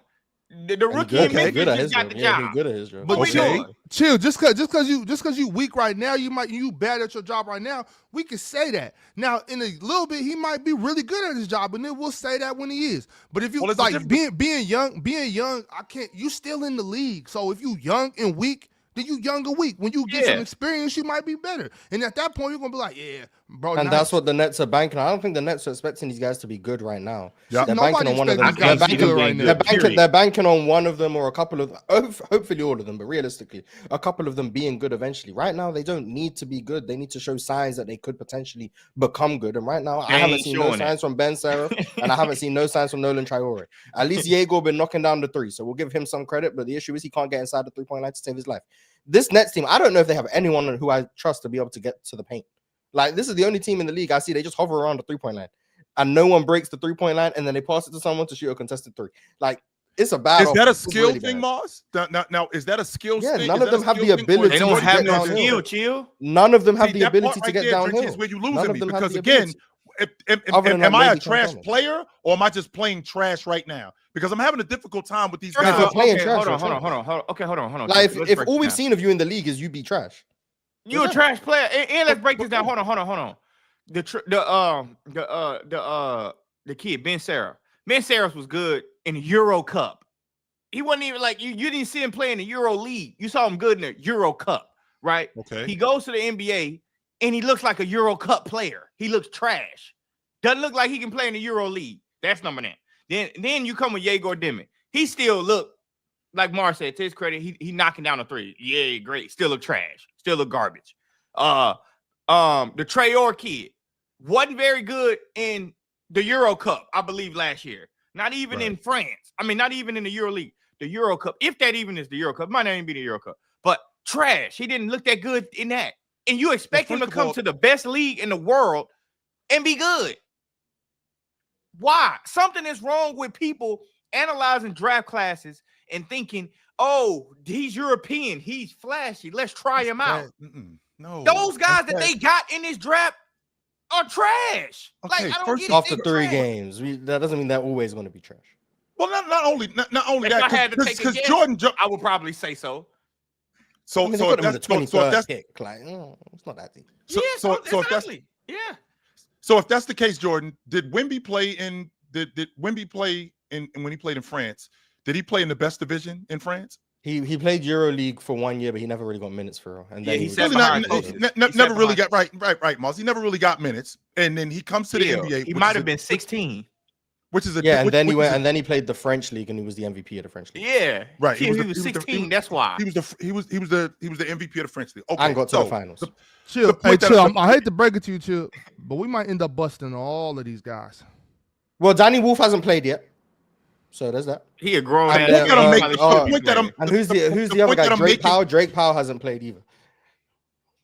The point that I'm making is a guy comes over from the Euro Cup. He was garbage in the Euro Cup, is what you're telling me. Yeah. Okay, so what is he doing in the NBA? Serif wasn't good. Why is he here? Serif was good because people bet on talent and intangibles and physical gifts. Like we know, which means he can play. There's on some level. No, it means he has the potential to be able to play. That's what it means. It means the GM that's scouting him is probably an idiot. That's what that means too. It means he has intriguing skills. That's what it means.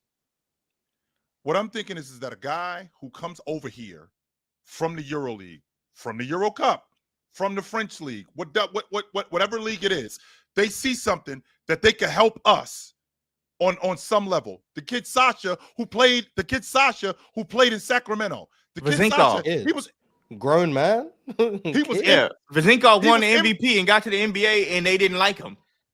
No, that's why Mike got fired. Right, because he wasn't using them correctly. This is the MVP of the EuroLeague, by the way. He's not an NBA player. He was balling for us every time he played. Sasha put in work for us. Between us, that's where the divide is between us. I don't think there's no divide. I just think they look for talent overseas that they have right here in their own backyard. Like those guys that the Nets drafted aren't good. You can't tell me that you didn't see any guys in their backyard that aren't better than him. Like just let's be real. Even Michael Porter Jr. even said he probably was talking about the players on his damn team when he was saying it's a lot of guys in the NBA that shouldn't be in the NBA, and it's a lot of guys that just got out the NBA that should be in the NBA. He probably talking about the motherfuckers on his team. My point is, if I'm playing trash, that doesn't mean that I'm bad. I'm just playing bad right now. That doesn't mean that I suck. When did you see them play good, though? That would be my argument for you. When did you see them play good? Well, I just got here. And I obviously can play good because I'm in the league. Where did you see them play good? But let's make it a real life example, right? We do Hall of Fame Fridays up here, right? Yeah. People come Hall of Famers, they pull up.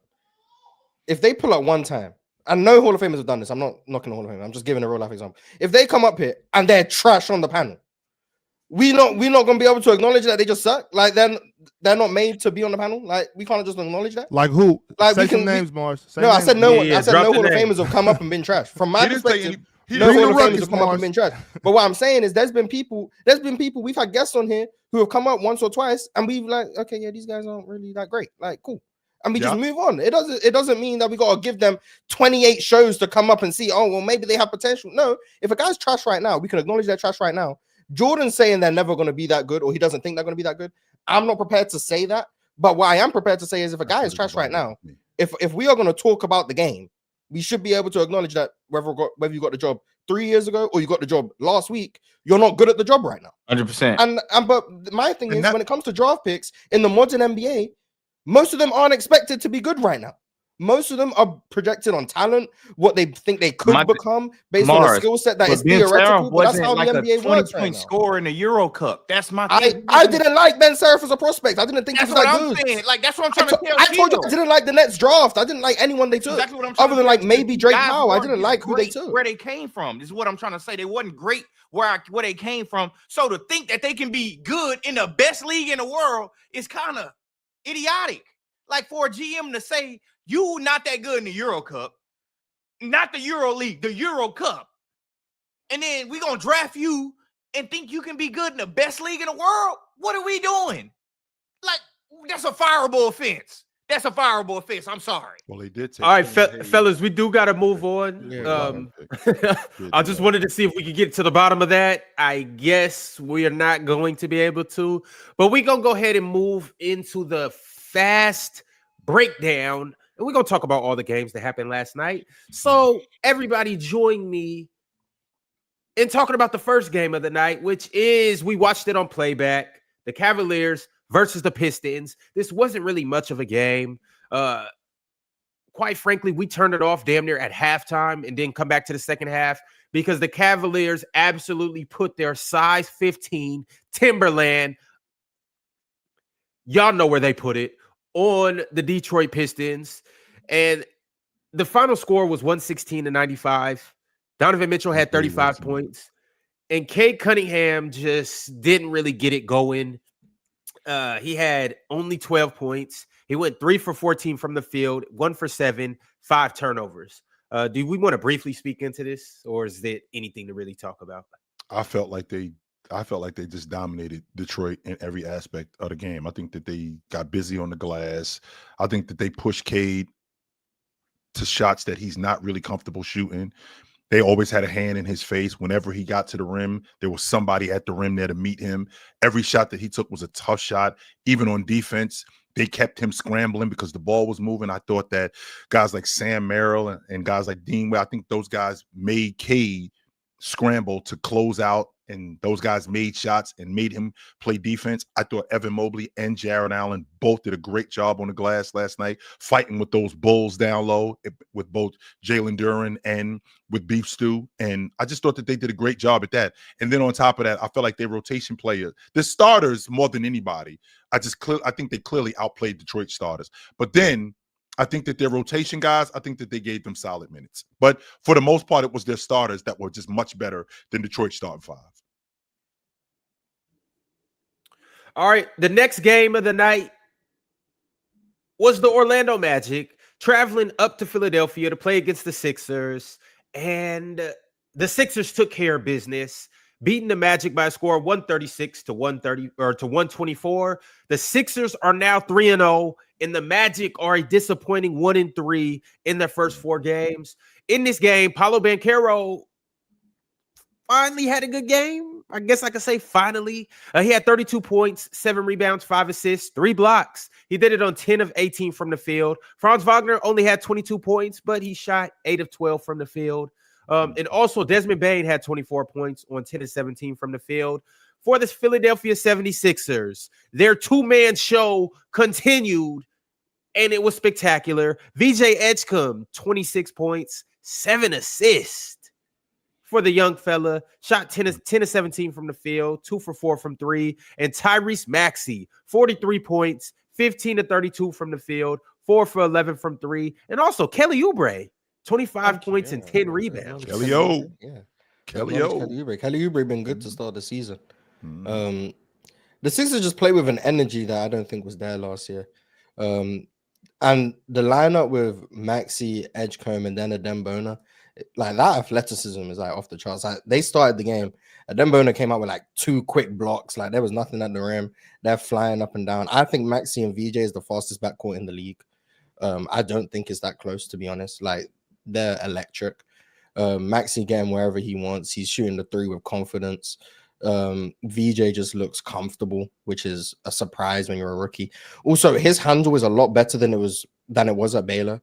So either a lot of work's happened in the summer or he wasn't given as much free reign at Baylor. I don't know which one it is, or both. But yeah, he looks great. Obviously, it was the first night of a back-to-back, so Joel Embiid didn't play. He's playing tonight against Washington. I told you he'd pick the easier game of the back-to-backs. But yeah, the Sixers off to a 3-0 start. I'm very impressed with what I've seen. And they've been closing games well, because these games have all been like close in the fourth and stuff, and they've been able to close, whether that be Boston, Charlotte, or last night. And they've been closing very, very well. Orlando, on the other hand, still have some shooting problems. I think the biggest reason they lost last night was because of their outside shooting. Haven't liked what I've seen from Paolo this year thus far. Wendell doesn't provide much offensively besides offensive rebounds. I haven't liked what I've seen from Anthony Black this season. Tyus Jones, I think, has been terrible for them. But we'll see if they figure out. I don't want to write off teams after I think they played 4 games, but it's not looking great for Orlando or Detroit thus far. Ron, I thought that Philly put so much pressure on Orlando's interior defense, and I think that caused a huge problem for them. That's why guys like VJ Epstein was able to get to the stripe. That's why Tyrese Maxey was able to get to them. And he ain't score all 43 of them points, on the perimeter. He was getting downhill. He was getting to the mid post. And I mean, they didn't really have anybody that could stay in front of him on a consistent basis, right? My biggest issue with Paolo is not his shot creation, because I know how Mars feels about his shot selection. It's not his shot creation. It's the fact that the stuff that he should be doing, it should be more consistent. Like he had a three that he passed on, and he took 2 dribbles to the free throw line with his weak hand. That should be wet, but it's not. It still looks like he's struggling to find spots on the floor. And that's not really, I mean, I know he's still a young player, and I know he's still growing, and I can appreciate that. But I feel like it should be better than what it is at this point. And it doesn't seem like it's getting there. It should be more consistent than what it is. Like 1 dribble pull-ups, basically 1 dribble with his right hand, getting to the rim. It really shouldn't be. It really should be more than what it is. And I think we're going to get there at some point. I just don't think we're there yet with them. And I've always been on the train of moving off of Wendell Carter. I think they can get something better for him, and they can upgrade at that position. Because in order for them to win, I think that they're going to have to get more production, not just from the offensive glass, but just a guy that we can give the basketball to and we could go to for buckets. And they can't do that with him on a consistent basis. All right, the next game we got is the Atlanta Hawks traveling up north to Chicago to play the Bulls. And the Bulls took care of business by a score of 128 to 123. The Bulls are now 3-0, along with the Sixers. And the Hawks are now 1-3, along with the Magic. What a coincidence. In this game, off the bench, Ayu Dosunmu had 21 points for the Bulls. Josh Giddey had 18 points, 13 rebounds for the Bulls. And Nikola Vucevic, tapping into his European ways, looking like a baby Jokic. He had 17 points, or Grandpa Jokic. He had 17 points, 17 rebounds, 9 assists, 2 steals. And on the other end for Atlanta, Trae Young had 21 points, 17 rebounds. Off the bench, Onyeka Okongwu had 18 points, 10 rebounds. Kristaps Porzingis also had 27 points. Mm-hmm. A lot of that was because Trae, I thought, was carving them up. It was the shot selection with Trae that I think doomed him last night. And the fact that the shots that he missed, I think that's what doomed him. I thought Atlanta did a great job in getting behind Chicago's defense, which was why they had as many finishes at the rim that they had, Porzingis in particular. And I thought they did a good job at that. Somebody put something on my mind earlier today, and I was wondering how you guys felt about it. Is Josh Giddey a poor man's version of Jason Kidd?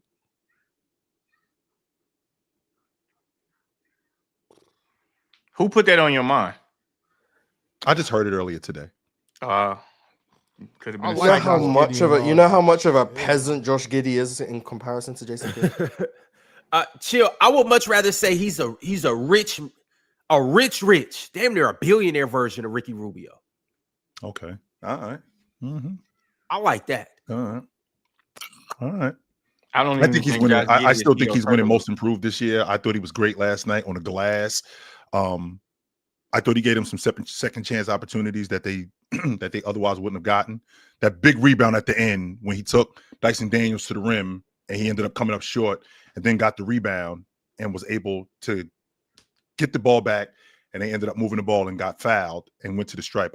That was huge for them. Yeah, Shout out to the Bulls, though. They undefeated. Yeah, I like Josh a lot. I mean, we all know that, but I mean, if he's not even like a poor man's version of Jason Kidd. Mm-hmm. He's like one of those 19 cents a day kids version of Jason Kidd. Like, he's not. Yeah, I'm gonna leave the Jason Kidd. He made a big 3 last night though. Shout Huge. The Bulls also, like, this is the thing. Like last year, they were playing with pace and they were really good in transition. This year, they're generating a lot of corner threes, a lot of shots at the rim. They're using a lot of cross matches because of the way they push the pace. They're actually playing defense, which is surprising. Didn't expect that, but it's early on in the season. I don't know how like sustainable all of this is. But the Bulls look good, and the Hawks don't look so good. The offense looks And a bit Trae Young don't funky. look so great either. Even though he had 17. Yeah, but that's last October. night. Trey can't score in the month of October. I don't know. Maybe it's Halloween, whatever it is. Trey can't score in the month of October. So. It's kind of like Steph can't shoot in January. Trey can't Some people score. just start seasons slow. It's like Shea starts seasons wanting to be Steph Curry, so he launches threes. Trae Young starts seasons not being able to shoot the ball. Like guys, everyone just starts the season a little bit weird. And I think Trey. The positive is Trey's been good inside the 3-point line, which has been a struggle of him for the last few years. So that's a positive. You gotta be good. The negative is the negative is he can't buy a 3. Last night I think he had a good playmaking game. Luke Kennard still on his I won't shoot the ball unless I'm wide open gimmick, like I've been saying for years. So that's a problem. But the defense hasn't been. Dyson Daniels just sucks, by the way. By the way, Dyson Daniels has been terrible. Both ends of the floor. him and Josh, him and terrible.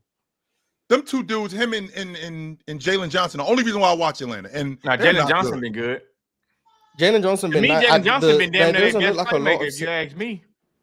Yeah, last night was Trey, but overall maybe. But overall, I'm talking about overall. The Jalen Johnson Porzingis duo doesn't look like it fits as well as I thought it could.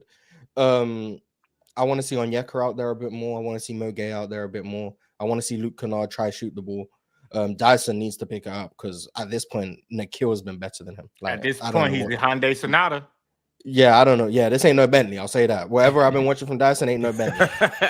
It's crazy. Mars, isn't Nikhil better than Dyson though? Like from what we've seen throughout their careers, hasn't Nikhil showed up more than Dyson Daniels? I don't think we should be surprised. I would say yes, but Dyson has like his fan base now at this point where.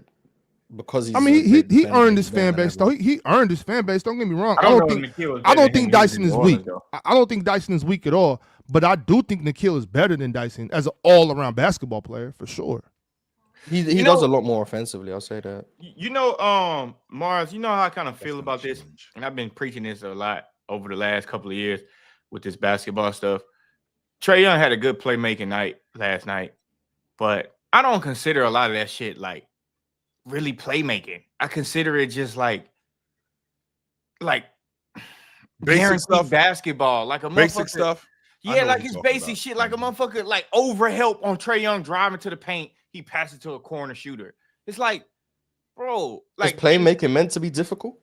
No, it's not meant to be difficult. I'm just saying like I'm saying we praise that more than we should, and it's just like to me, it's just badass basketball on the defensive end. Like I'm not finna spam help because Trae Young is in the paint. Like he just gonna have to beat me at the rim one-on-one. If you beat me, great.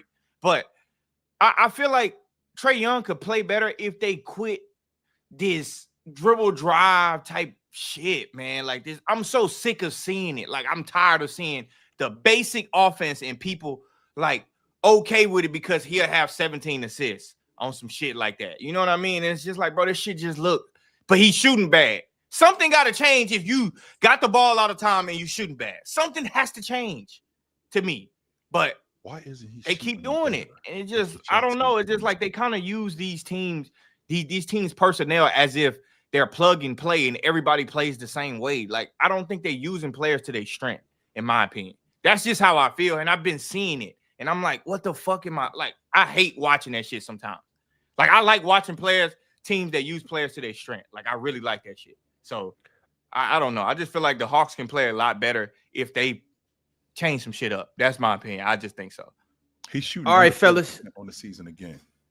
He's shooting what? He's shooting under 40% on the season. He's probably shooting less than 30 from 3. 19%. He's shooting 19% from 3. I don't know. This is unacceptable, man. It just is. It's unacceptable. Yeah. But he got something got to change, though, Chill. Something has to change. That's why they didn't sign him to that extension. And he's obviously not going to shoot 19% for the season. So no, I don't think he is neither, Mars. And at some point, he's going to go on a streak where he's going to be shooting like 48, 38, 95, and it's going to be like, oh my god, Trae Young, best point guard in the East. So it's like just wait for the law of averages to do their thing. I mean, he might shoot 30 though. He might shoot a 30. Though. We got to get to the next game. No, it is the Brooklyn Nets getting pummeled by the Houston Rockets. The Nets are now 0-4. No surprise. The Rockets are 1-2. They might have got their get back. They might be finding their rhythm now by beating up on the Brooklyn Nets. But they beat them by a score of 137 to 109. For the Rockets, Tari Eason had 22, 5 and 5 off the bench. Alp Şengün had 21, 6 and 6. Kevin Durant had 19. And for the Brooklyn Nets, Day'Ron Sharpe off the bench had 17 points, 12 rebounds. Cam Thomas only had 9 points. Michael Porter Jr., 18 points. And Terrence Mann, 21 points. The Nets on this game, I think. The Nets are terrible. They just agree. They're the worst team in the league. They're the worst team in the league. Yeah, I was 100% wrong about them guys being good. Them motherfuckers trash. I was just disappointed. I'm looking at players on the court like, man, what the why? Like, they drafted 5 point guards and they don't have a point guard. It's weird. It doesn't make sense. Like they drafted 5 point guards and they don't have a point guard. Cam Thomas is their point guard and they drafted 5 of them. I don't understand how that's possible. But yeah, the Nets suck. Like they're bad. Free Day'Ron Sharpe. I think a contender could use Day'Ron Sharpe, his offensive rebounding abilities in particular, his hustle. I think a contender would like Day'Ron Sharpe for a cheap price. Free Day'Ron Sharpe. He been playing trash too, though, Mark. Free Day. Of all the problems in Brooklyn, I don't think Day'Ron Sharpe is one of them. I think the problem. He been playing trash too with them trash ass guys. Nah, Morris, I just didn't. This was the last campaign I expected you to get on was the free Day'Ron. No, because a couple years ago, people might remember I said Day'Ron Sharpe the worst player in the league. I was wrong, man. Shout out to my guy Day'Ron, man. Free him. He definitely ain't the worst player in the league. Hey, you know what? I will say this though, Ron. A EuroLeague team can beat the Brooklyn Nets. Dead ass, for sure. A EuroLeague team can beat them, for sure. All right, we're gonna move on to the next game because we got a bunch of games to get to, and that's not the game that we're gonna spend time on. Hey, the next game series, the EuroLeague team beating them niggas 4-2. The next game I got is the Boston Celtics getting their first win of the season. They're now 1-3 against a Zion-less New Orleans Pelicans, and they are 0-3 now. In this game, Jaylen Brown only had 15 points, but he only played 24 minutes. Anthony Simons off the bench had 25 points for the Celtics, and All-NBA Derek White is still getting his footing together. He only had 11 points and shot 1 of 9 from 3. 11 is not going to get me on an All-Pro team. It's not. No. 11 a game. 11 is not going to get me on an All-Pro team. It's not. Draymond made the All-NBA team averaging about 11. Get me on the All-Pro team. It's not. Yeah, Draymond made it averaging 10. Yeah, 10 points a game All-NBA team. So yeah, but Derek White White also the best on your way. League too. So and let some people tell it that's what Derek White is. Let some people tell it that's what Derek White is as God. No. But yeah, Zion has a bone contusion in his foot. So information. Yeah. Oh, that's a bruise, ain't it? It's a bruise. So it's a bone bruise, which isn't the same as a skin bruise, which is why it's a bit more painful. But I don't know how long he's going to be out for. I don't know if it's precautionary that they sat him out or whatever the case may be. But that's why he ain't play. The Pelicans, the issue I think with them is they can't guard anyone. Offensively, I don't think they're like the worst thing ever, especially when Zion's out there. But defensively, I think they're egregious, and I think they're probably not going to be a very good team. They might be fun to watch because I think Jeremiah Fears last night was trash, but like Jeremiah Fears is fun to watch, Jordan Poole is fun to watch, Trey Murphy's fun to watch, Zion is fun to watch. But you put it all together, Herb Jones hasn't started the season particularly well. You put it all together, it's just like you have a roster of a bunch of bad defenders, and then you have a roster with like not the greatest spacing around Zion. It's a mismatch. And shout out to Boston for blowing them out. Luka Garza had like 15, by the way. So. Just the soft ass superstar. That's pain tolerance. You ain't nothing gonna happen to your foot. You got a bruise. You could play. I'm tired of this. I don't know if it was his choice to not play on your foot or whatever, but that's bruise, Ron. That's pain tolerance. That's not structural damage. You guys are right, but that shit hurts. I'm telling you, I basically played on a broken big toe. Like, Ox, you didn't see my big toe. I played on that for like 3 seasons. But like, it's not going to get any worse. Let's be clear. How about that? With a bruise on your, whether it's on your bones, it's not going to get any worse. So now it's just a matter of how much can I play through this. That's really all it is.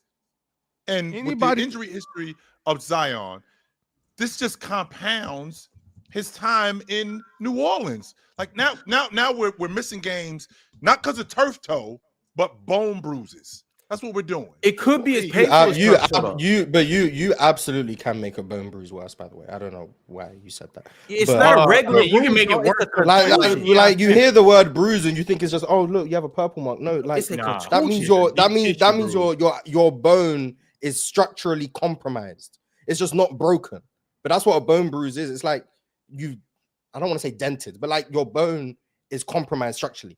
Like if you play on a bone bruise, you risk it breaking. You can mess your nerves. Like you genuinely risk a bone breaking if you play on a bone bruise. It's not just look, I have a bruise on my arm because someone punched me. What's up with you old niggas?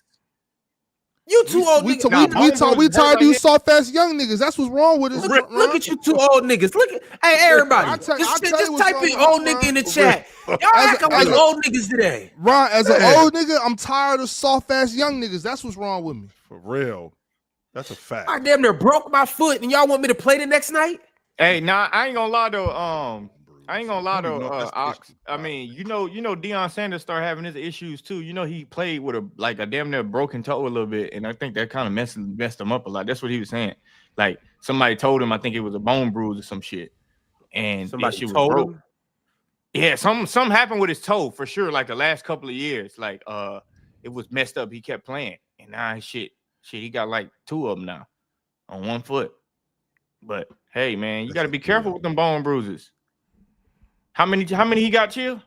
3. Now you got to count them out. 1, 2, 3. Yes.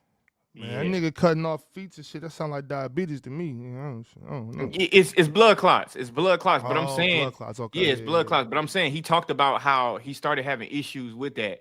I think he played his last couple of years with like a messed up toe. I'm serious. That's what he was talking about. Like it was like kind of broke. I mean, that's crazy. I mean, if it's broke or whatever, you know, whatever. Look, if you're not playing, you're not playing. Whatever. You know what I'm saying? I'm just giving my opinion, and I'm not a medical expert. I never claimed to be. It's just my reaction when I hear bone bruises and people don't play. That's just my reaction. I could be wrong. I'm wrong a lot. I'm just tired of hearing this shit, man. That's all. I'm tired of hearing it. For these young dudes, I'm tired of hearing injuries. And I understand that 100% of the time you play a sport, whether it's football, basketball, baseball, you are going to get injured. Maybe not baseball. I want.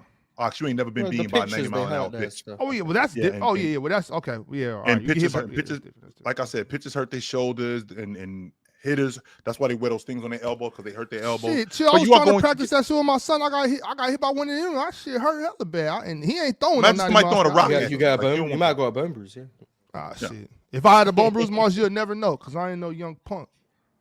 Just talking about bone bruise, and it's you know what? Mars, unfortunately, the league has to report the real word for it ain't bone bruise. I think it's actually bone contusion.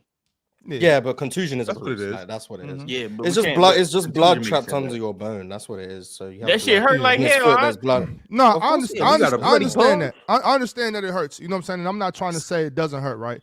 My thing is just probably due to my ignorance in the medical field. You know what I'm saying? I'm just hearing bone bruise, and I'm like, man, it's a bruise. You could play, you know, and I know it's not a regular bruise. I understand. So, like I said, I could be wrong. You know what I mean? And I think a lot of that has to do with me seeing Zion lose 150 pounds and like, oh, we're finally about to see Zion. Yeah, and he's out this quick. So that's just, you know, that could be I'll say what the chat would say, an emotional reaction. You know what I'm saying? I'm like, damn, I thought we was gonna see Zion, and we not seeing Zion. So now I'm just like, damn, you could play. They said Joe Burrow play. Like I said, I could be ignorant. No, you know. What's the difference between turf toe and a bone bruise in your foot? Oh, turf toe is different. What is turf toe? That's the when your big toe is like the what you call it, like not the bunion part, like what's this called on you?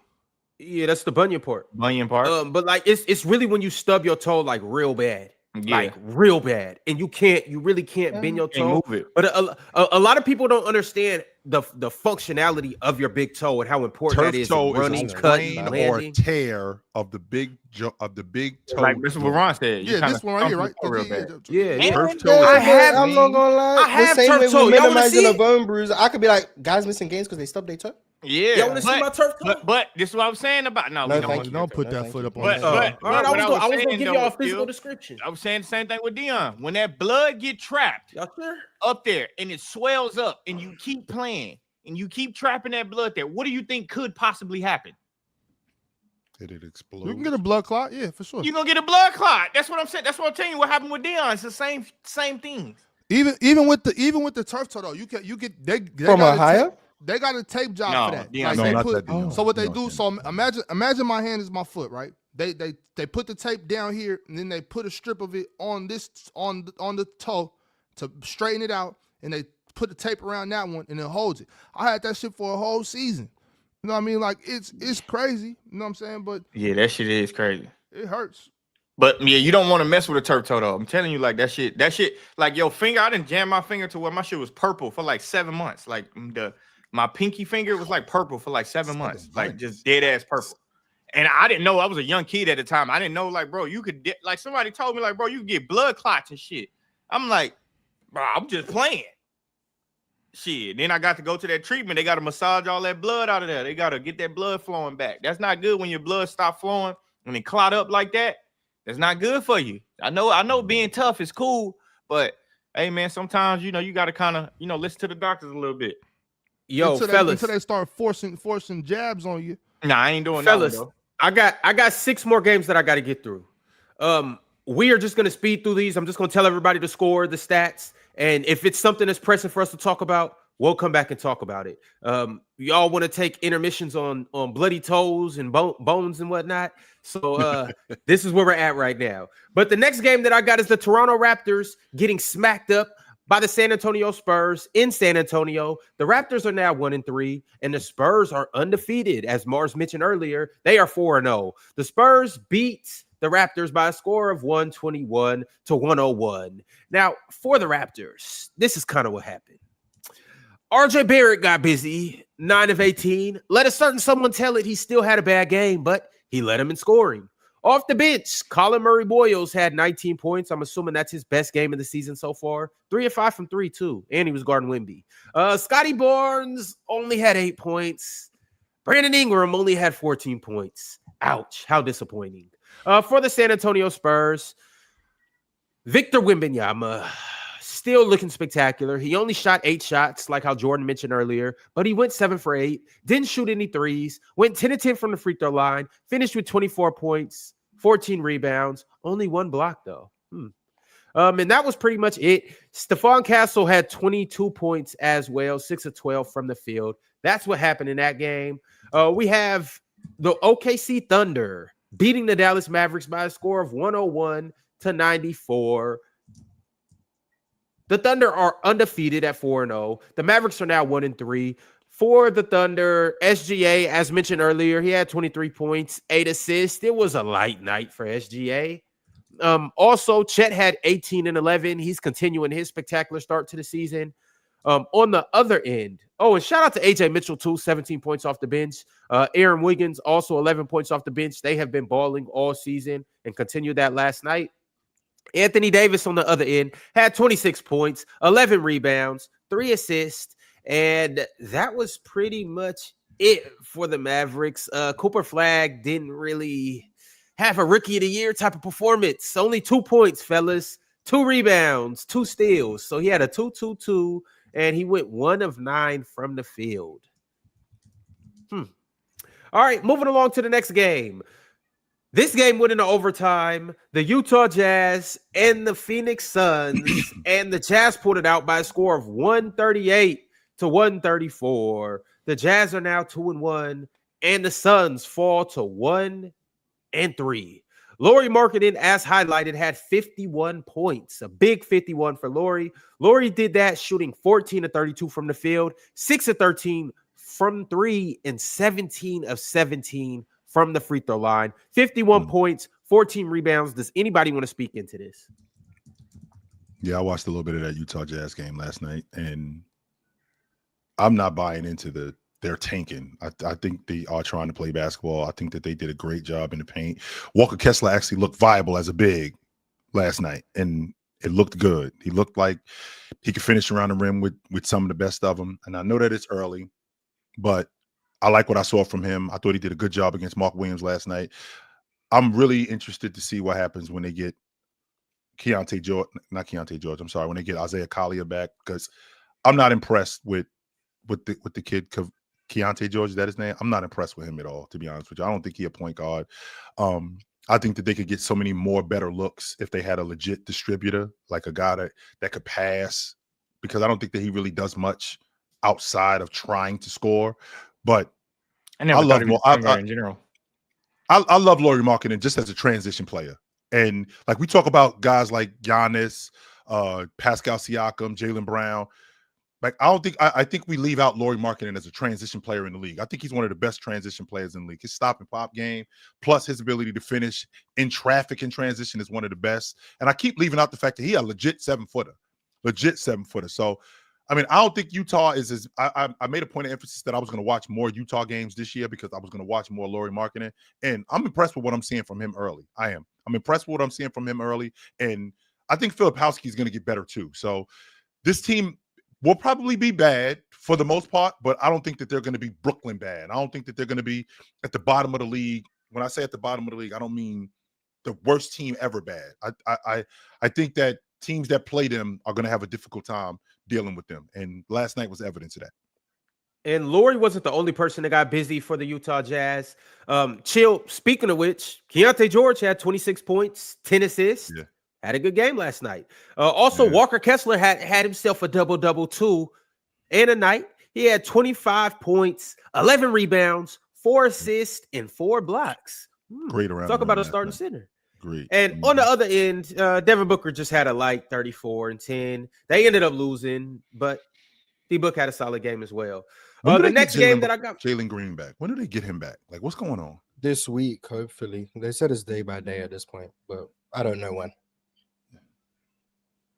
The next game that I got for you guys is the Denver Nuggets pulling it out against the Minnesota Timberwolves. And the reason why I'm saying pulling it out is because they were down by 9 at halftime. And this game, unfortunately, they ended up turning it up in the second half, in large part due behind Jamal Murray, 43 points, and Nikola Jokic, 25 points, 19 rebounds, 10 assists. And that pretty much was just that. The Minnesota Timberwolves did not have Anthony Edwards, but they got a 20-piece, 25 to be exact, from Jaden McDaniels, 24 from Julius Randle, but it just wasn't really enough to pull it out against the Denver Nuggets. The next game is the Golden State Warriors at home beating the Memphis Grizzlies by a score of 131-115. The Warriors are now 3-1. The Grizzlies fall to 2-2. The Warriors got a big game from Jonathan Kuminga, 25 points, 10 rebounds. Shout out Kuminga, also had 4 assists as well. Jimmy Butler got his nightly 20 points, 5 rebounds, 5 assists. Steph Curry only had 16 points last night. Pods 23, and off the bench, Moses Moody also had 20 points. For the Grizzlies, John Morant, 23 points, Jaren Jackson, 16, and that was pretty much that. And last but not least, in Memphis, the Trailblazers beat the Lakers 122-108. Both teams are now 2-2. The Trailblazers got the win last night. The Lakers got the loss. And this was in large part due to, 25 points from Denny Avdia. How you say his name, Jordan? Avdia! There you go. Drew Holiday, 24 points, 6 assists, 5 rebounds, and off the bench, DSG Piccolo might be on to something because Jeremy Grant is continuing on with his heater off the bench. 22 points for Jeremy Grant. For the Lakers, we spoke about it, but we'll talk about it one more time. Austin Reeves followed up his 51-point hot night with another 40-point night, 41-point scorcher, and he had 5 rebounds, 3 steals, but 8 turnovers. The Portland Trailblazers jumped them on defense, but that was pretty much it for what happened last night in the NBA. Fellas, we are going to jump straight into our crunch time chat segment. If you're watching the video and haven't liked it yet, what are you doing? If you're on Facebook and haven't liked the video yet, what are you doing? If you're watching on Twitter and haven't retweeted the video yet, what are you doing? But shout out to all of our members and shout out to everybody that has sent through a super chat. We are going to start with my man Anna Monica Studios, who's came first in the trailblazing list for the past 2 days. Anna Monica Studios said Yankee Doodle did some dunks way over a center, won the contest 3 straight times because his vert was so much better. I think he's talking about Mac McClung. Yankee Doodle? I don't know what that means. Mm-mm. I'm pretty sure that's Mac McClung. Mm-hmm. Shout out Yankee Doodle. I don't know what that means. Mm-hmm. Mekhi White said, chill. Congrats on your first win as an NFL head coach. Let's get to the bottom of something right now. Number one, I am much taller than Aaron Glenn. That's number one. Number two, Aaron Glenn is darker than me. Number three, which is the most important part, I'm better looking than that dude. So I'm trying to figure out what y'all looking at. When you look, I don't look anything like him. Nothing. I don't look anything like this dude. I don't see it. What you dudes are looking at. Yeah, he's 5'9". I'm 6'4", Trib. Just so you know. He's 5'9". I'm 6'4".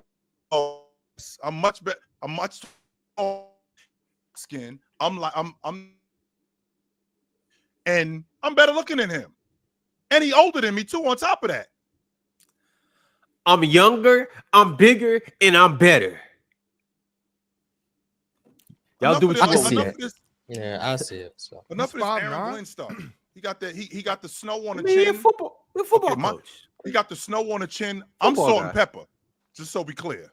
I don't care. You know, He's not just all salt. He's salt and pepper. Aaron Glenn, he just Yeah. straight salt. I can't have no short ass coach telling me what to do. You better grow up before you talk to me. They short too. But the next super chat that I got is from Mello Williams. Mello said Lauri Markkanen back to his Eurobasket ways with that 51 piece. he did look good. Shout out Lauri. Suns Anna Monica defense Studio. tax, Say that one more time. Suns defense tax. We tax in anyone who plays well against the Suns defense. They trash. Anna Monica Studios said Indy really needs help because some player left her. Now they just signed Mac McClung, but still ain't got no center. Well, they just waived James Wiseman to get Mac McClung. So They re-signed him though, didn't they? Somebody To told me. unguaranteed deal. did they? I just know they I waived thought that's him. what I don't know if read. they And they signed re-signed him to a him again. multi-year deal too, by the way. Like this is not like just to get him in the dunk contest or something like that, right? This is not just to get him in the dunk contest. He signed a multi-year deal. But somebody told me that I gotta let fans be fans, right? And I feel like I do that. But when you lose your starting point guard, who is arguably a top 5 point guard in the league, and then you lose one of the best stretch bigs in the game, you don't have anything immediately to replace that. Even though you play at a certain pace, you don't have anything to immediately replace that. So when we aren't as good, these guys are like, oh man, we're not that good. There's a reason why. Because you had some really good players on your team. They ain't on your team no more. They're not. The Trib One said D'Lo, Max Christie, PJ Coop, AD is obviously going to be their best lineup until Kyrie. I'm glad AD is at the 5 on this team. I think they can be a possible contender. Yeah, You know AD's a Derek center in Lively out. denial. Derek Lively out, Gafford out, Kyrie obviously out. I think this team will get it together. I don't know. Maybe I was a little too high coming in on them, but I think they'll still be pretty decent throughout the later part of the season, especially when Kyrie gets around. Especially with who, Ox? Kyrie. Yo, you had said something to me a couple of days ago, and like I try to give D'Lo the benefit of the doubt, but when he bad, he is fucking awful. Terrible. But I don't think he's a bad player. I really don't. But it's just that when he's bad, it just looks bad. The shot selection, he just looks like he's tripping over himself. He shot a mid-range jump shot. It looked like somebody moved the basket out the way. That's how bad he missed it. Like somebody just moved the basket out the way, and it was. I'm like, man, can you get us into some form of offense? Can you get us going on some level? On some level, can you do that? Because he can't. And yes, Dallas does not look good early. No, they don't. And I'm still sticking with them because until the season ends, I'm still sticking with Dallas. But that offense does not look good early. No, it doesn't. Jean-Marc Skeet Nielsen, y'all know him. He's a Hall of Famer. He's a part of the Hall of Fame gang. He's in the Hall of Fame group chat, and he's came up here on plenty of Hall of Fame Fridays. He said, all right, Chill and Mars, let's talk about Giannis and how he should be. Giannis is greater than both Malones, Dirk, and IT, and Dr. J. Which of those guys do you think he's better? I think he's better than all of them. He's not better than Dirk or Dr. J. Or Malone, neither. I'm gonna leave Dr. J out of it because I haven't seen his ABA stuff, so I kind of just leave him out of it. So I think he's better than both Malones. I think he's better than Dirk, and I think he's better than Zeke. So shit, I don't even know if he's better than Karl Malone either. Really, I don't think he's better than Karl Malone. He's starting to get into those. He's past Dirk, but he 100% in the conversation. Yeah, he 100% in the conversation. I'm not thinking twice about Moses or Zeke, respectfully. I'll have the conversation about Dirk mainly because of the offense. Karl Malone, I think because of the longevity, I could say like maybe Karl Malone ranks higher on like that, like the career value thing. But like if you just say who's better, Giannis at his peak or Karl Malone at his peak, I think Giannis is better. Mars, did you just say his name? Yeah, he did. What's going on? It felt weird, right? It felt weird hearing me say his name. Yeah, he didn't say 32. He just said his name. So I'm used to 32 at this point. I was trying something out. I don't like it. So I just think we're gonna go back. We're gonna go back to 32. I just think that with Giannis, I mean, what he's doing right now, I mean, if he keeps doing this, like we could have a serious conversation about him being a legit top 15 player in the game. Legit top 15 player. If he keep doing what he's doing. Yeah, that's definitely. I think he should already be in that kind of talk. Yeah, he's in that range. Yeah, he's definitely in that range. I think he's top James 20. Jordan, Jabbar, Chamberlain, Russell, Magic, Bird, Duncan, Olajuwon, Diesel, Curry. I'm sorry, Bryant, Curry, Oscar, Jerry West, Moses Malone, KD, Doc, Karl Malone, right in that range, Chill. KD, He right there. Havlicek. He right there. Chill. He already got his. Yeah, I know. He already got his Giannis ring. Moses, so. Just like some of those guys, he already got his ring. Yep. He got multiple MVPs, multiple DPOIs.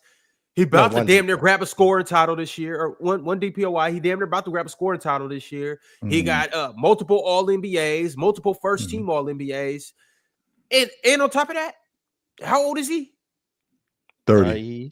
This resume is about to look disgusting in 8 years. It's going to look ridiculous, especially once he forces his way out. I was about to say, Ron, he got to get up out of here. Hey, y'all. Hey, y'all talk about Steph and KD top 10? He right behind them. Mars, I'm sorry. I know how you feel about it, but for the sake of just legacy, and I'm just talking about now we just talking straight he's over fan. KD? I'm just straight fan hat right now. Straight fan talk, no nothing. From a fan standpoint, Giannis has to get out of Milwaukee. Oh, okay. But yes, Mars, he's over KD. Yeah, well, I know you think that. But yeah, I just think I'm not there yet. Today, Ron? Or in 3 or 4 years, he's over KD. My resume is shitting on yours. It is. Oh, yeah, because KD's rings don't count. Yeah, I forgot about that. KD's you think that, Ron? Absolutely counts. It's not shitting. I actually forgot KD had 2 rings. How you forget that? Are you crazy? What the hell's wrong with you, Ron? Ron removes them from his database. They don't count to him. My bad, Tom. My bad, Tom. They don't exist in Ron's mind. My assistant must have spiked my coffee. My bad. I was really just thinking about the scoring titles and the one MVP, and yeah, the scoring titles and the one MVP compared to I got my DPOY, I got multiple MVPs. Yo, chill. What is this dude doing here? Yeah, I think that's the range Giannis is in. He's in that 15-ish range. Like you want to do a all-time. It's still better. It's just not shitting, but it's still better. But yeah, Giannis is ridiculous, son. Oh, Giannis is, and what I'm not doing is I'm not comparing Giannis because, but I don't know. Drago is what I call him. He wants to put Giannis in these conversations. I just want to praise who Giannis is right now. I don't give it. I'm not doing none of that nonsense about, he better than Isaiah Thomas and he better than. I don't care about none of that. You know what I care about? I care about the fact that this dude is averaging 30 and 10 and 5 for the 4th straight year. That's all I want to talk about. I want to talk about how this guy gets thrown by the wayside when we talk about Joker this and SGA that, and I'm a Jason Tatum guy. Jason Tatum this and Joel Embiid. Meanwhile, it's ho-hum with Giannis. Nah, we ain't doing that this year. No, we not. Not happening. All right, I got a super chat from a guy named Alan Specterbottom. Mr. Specterbottom said, after what I've seen from AJ Mitchell last year and so far this year, I'm convinced he's going to be a borderline star. Got him through 2028 for $3 million a year. Do you guys agree with Specterbottom? Borderline star is kind of. What's a borderline star? That's a stretch. Looking at how talented the league is, I don't know how many people are going to be borderline stars if AJ Mitchell one of them. But I do think he's going to be really good. And OKC do have him on a steal of a deal based on how good he is and how much he's getting paid. Hopefully he goes in somewhere else and gets paid, or hopefully OKC Is he better pay than him, Tyler Kolek? Yes. Because the Knicks passed on AJ and they held on to Kolek for him. I think he's better than Nikola Topic. So, I mean, Tyler Kolek led college in assists though. So he did. Marquette, right? He went Marquette. Yes, sir. Mm-hmm. He was the assist leader in the country. He was the best assist. I think he did it 2 years in a row. I think he did it 2 years in a row. Yeah. He's still better than him though. So we got him in he's his on No, deal. it could just be opportunity too, though. It could be just a, just you AJ Mitchell getting that opportunity. But AJ was nice last year, to be fair. He just got hurt. But like AJ is a rookie. Like he was knocking down threes, playing off the catch well. He could get into a floater. Like he just knows how to play the game. Like, I'm not saying Tyler Kolek doesn't. I think Tyler Kolek is nice. But just AJ Mitchell, I think, is better. Hopefully he stays with Oklahoma City though. Hopefully he stays with Oklahoma City that values what he do. Because a lot of times players like him have a good start, they go to another team, and then you like, what the fuck happened to him? So hopefully Oklahoma City, just keep him. Like you said, they got him through 2028. So if they value him and use him in that system where he can play free, because when he gets the ball, he don't have a care in the world. Like he just doing what he's supposed to do.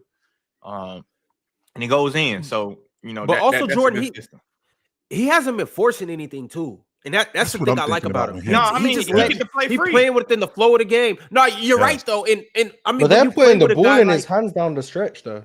Like which I like. They trust him. They trust him. Yeah. And one thing I do want to say, me and Ox talked about this on our nightly TikTok lives that we be doing. Him and Aaron Wiggins have been outplaying Lou Dort and Casey Wallace. Now, do with that what you will. Do with that what you will. I'm not saying that. I'm not saying that they should let those two go. All I'm saying is OKC has, or that these are their next replacements. All I'm saying is that OKC has one of them good problems. Yes, sir. Hey, chill. Not even good. They have one of them excellent problems. Yes, sir. They have problems that people dream of. And please don't leave out the fact, Ron, that I got this 19-year-old kid over here that's 6'5", 6'6", that played the lead guard. That's nobody's talking about. That what are you talking about? I got this Topic. I got this other lead guard over here. Him, though? Why? Yeah. Because he's not going to be in their rotation, so we just talking for whatever reason. Well, not only is he not going to be in the rotation, he's a damn good player, and the fact that you still have him, that's a real big time bargain. What do you see that make him a damn good player? Like, what's the hype? Well, I love how he gets. I love how he gets downhill and not just navigates through the defense. I love how smart he is and how he's looking for guys to get guys open, to get guys involved in the game. I love that about him as a point guard. Love that about him, and I like the fact that he can score. And I don't think that he can score. You like him more than Shane? Than Shane Larkin? Usman Jang. Jang. Oh, Jang. I thought you said Shane. I'm sorry. Then the guy. To be honest with you, I don't think he's going to be on Oklahoma City. I don't. Now, I think that they're going to move off of him. I mean, I think he's better than Topic, but I think they're going to move off of him. I do. I think that because they got a log jam at that spot. With Mitchell, move Topic to Brooklyn because Brooklyn like the European team over there. Yeah, they need fine. You can give me the kid, Mars. Hand him over. I'm not as high on Nikola Topic. I haven't seen enough to where I can be like, oh yeah, he's good. But he has good hands on defense. Yeah. And he's a willing passer, and he can make some good reads. I don't think he can score at all, but we'll see. I don't know. You don't think he can score, Mars? No. I saw him in the summer league, and I saw some promise. Yes, I did. Hopefully, he can put in the summer league, at least one of the balls. balls. I did see some promise, and I don't really take a lot of stock in summer league. I don't, but I did see him in the summer league, and I did see some promise. He shot 37% of the rim in summer league. Yes, I'm just saying, Ron. Again, I saw some promise. You remove one, he still got one. Mm-hmm. He has a nice floater. I'll give him that. John Starks had that too when he was in the league. Yeah, the same surgery. Mm-hmm. Oh, so that means one day he gonna explode and just get on, Yeah. All right, y'all. We're gonna move into our next segment. That was the perfect segue. We're gonna move into our next segment called Super Hot Takes. We did this last week, but here's the thing: is we did this last week heading into the season.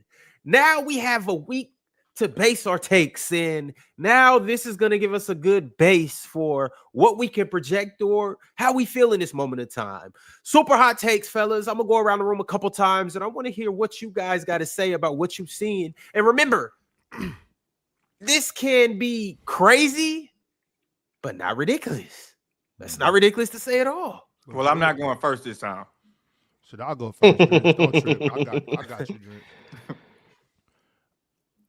All right, go ahead. Yeah. Kick us off. VJ Edgecombe is better than Anthony Edwards today. Man. We about to just be talking again. Okay, cool. Today, no, stay right here, Ox. Today, in October of 2025, VJ Edgecombe is a better basketball player than Anthony Edwards. Why? He's on the way to being better than Anthony Edwards. Okay. Now he ain't close yet, but it's cool. He's on the way to being better than Anthony Edwards. For sure. Now remember, Ox, he came in doing everything better than Ant. Everything. Except for maybe a little bit of the defense.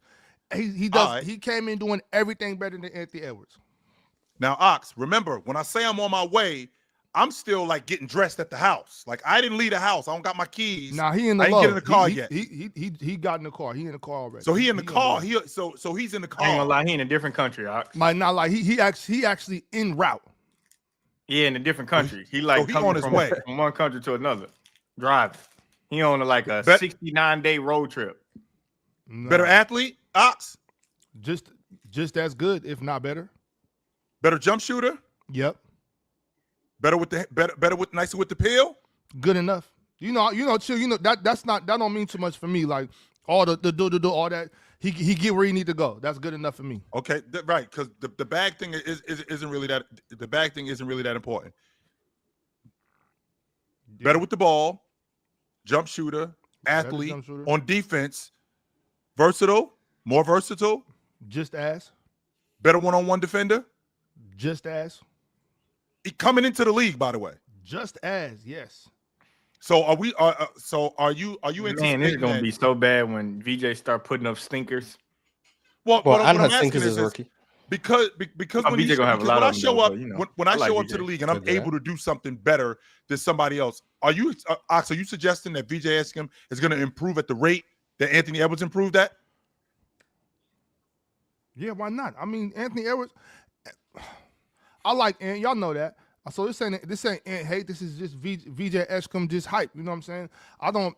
And so what I'm saying is, he's better than he was as a rookie. Right. And I can see things in his game that got me feeling like this is gonna be at this point next season is gonna be a real conversation. Rookies have 2 seasons. Before the All-Star break and after the All-Star break. That's the rookie wall. That's what he talking about. And the rookie wall is they get on the scouting report. Look, I'm not getting into all that rookie wall, sophomore slump, all that stuff. I'm not getting into all that. I'm saying VJ Edgecombe very soon is going to be better than Anthony Edwards. Very soon. I think he's the next iteration of the great two guard in the game, and in that mold of Donovan Mitchell, Anthony Edwards, Dwayne Wade. I do think that he's in that mold.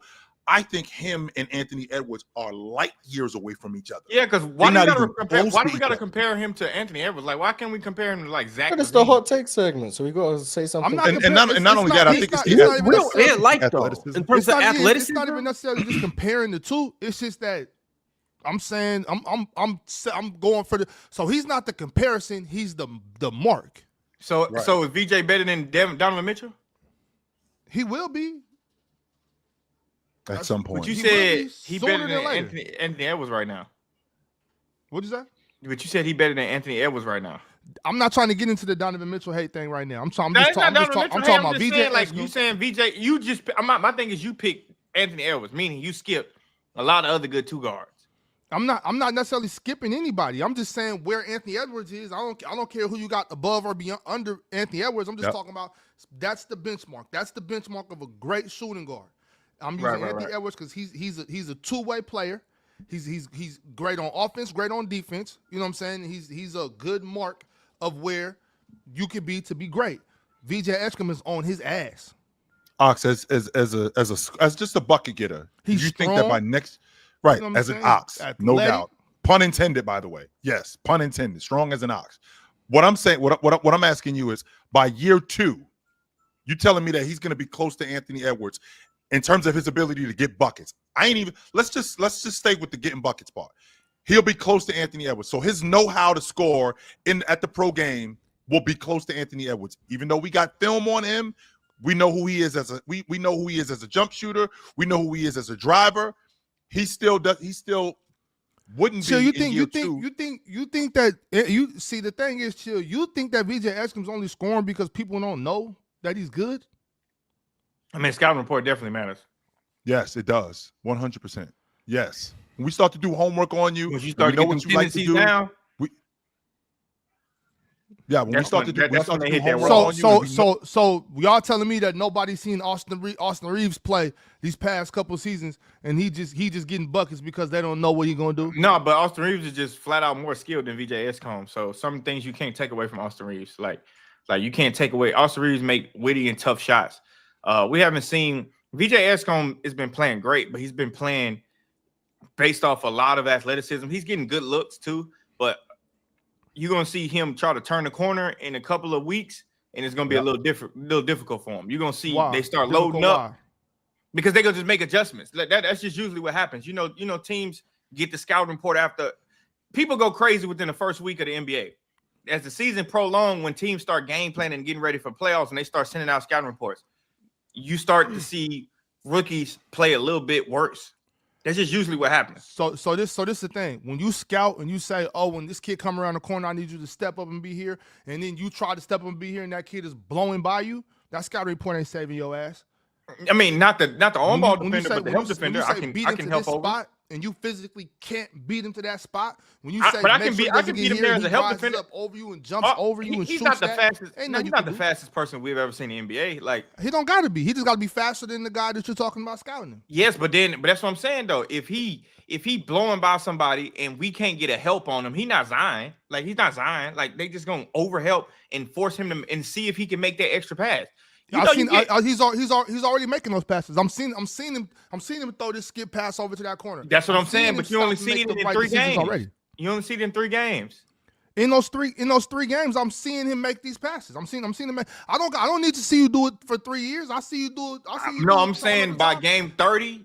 If you could do it, if you can make. So there's a difference between making certain shots and making certain passes and making certain reads. If I see you make a defensive read and you make the right decision, I know that you could do that. Yeah, but I mean, we've seen Ant do it once or twice too. He still. But I'm not even. Ant can do it. I'm not saying Ant can't do it. No, but he struggles with it. That's what I'm saying. That's why. But see, Jordan, that's why Ant. That's why Ant is the bar that I chose. I could have chose Donovan Mitchell. I could have chose Devin Booker. I chose Anthony Edwards because Anthony Edwards is that dope, and I'm seeing him. Okay, he can do that shit too. VJ Edgecombe, and I think that he on his edge. And maybe he can, but like to your point, once we start to do some homework on this guy, once we start to understand who he is defensively, you know what?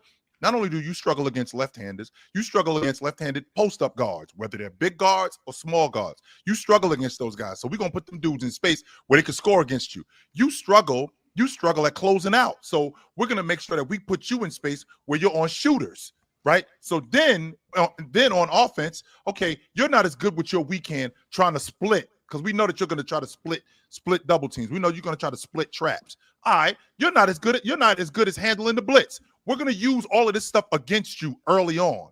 Now, this is stuff that you're later on going to improve at. Not right now, though. So we're going to expose that. So is that to say that VJ Eskim is not going to be a great two guard? I think he's going to be fantastic. But to say that after a year, he's going to have down what Anthony Edwards has down now, I think that's putting a lot on it. Yeah, because y'all like to put players in boxes based on what another nigga did. I'm talking about what I'm seeing him do. You know what I mean? Yep. I'm seeing what the potential I see in this kid. I don't care about how somebody else got scouted last year or what this other player was capable of doing. I'm talking about him. This kid is going to average 20 plus this year. He is the rookie of the year. He is by far the best rookie in the NBA today. Yep. All right, y'all. All right. The brakes on 3 games.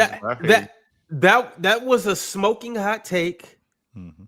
And we'll see if anything tops that during this segment and even this week. But Mars, I'm going to kick the rock to you. What is your super hot take at this moment in time?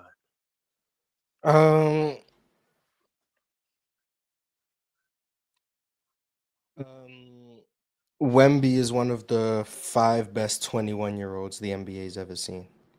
I don't know if that's a hot take, but there you go. That's my take. Mm.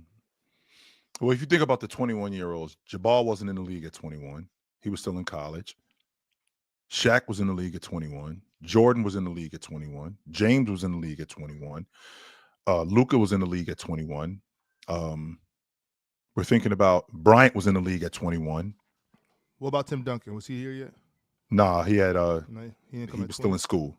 Yeah, he was still in school. I don't know if that's a hot take, Mars, because again, I mean, we just got to younger guys, not maybe the last maybe 10 years or so, 15 years. But to your point, if we're going off of what we've seen over the last 20 years in terms of 21-year-olds, I mean, I don't think that's a ridiculously high. Chris Webber was 20 when he showed up to the NBA. He was 20 years old. I think Wemby at 21 years old is better than Webb. I do.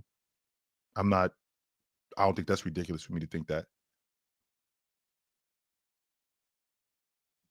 All right. Well, Mars thinks that Wemby's one of the top 5 21-year-olds ever. Mars, I'd have took it a step further and I'd have said top 2. But there you have it. Wemby is obviously very good. That's the player of the week. And I'm excited to see what he does this season. Chill. You got a super hot take. What you got for us? The Dallas Mavericks are going to turn it around, and the Denver Nuggets are going to beat them in the Western Conference Championship to get to the NBA Finals.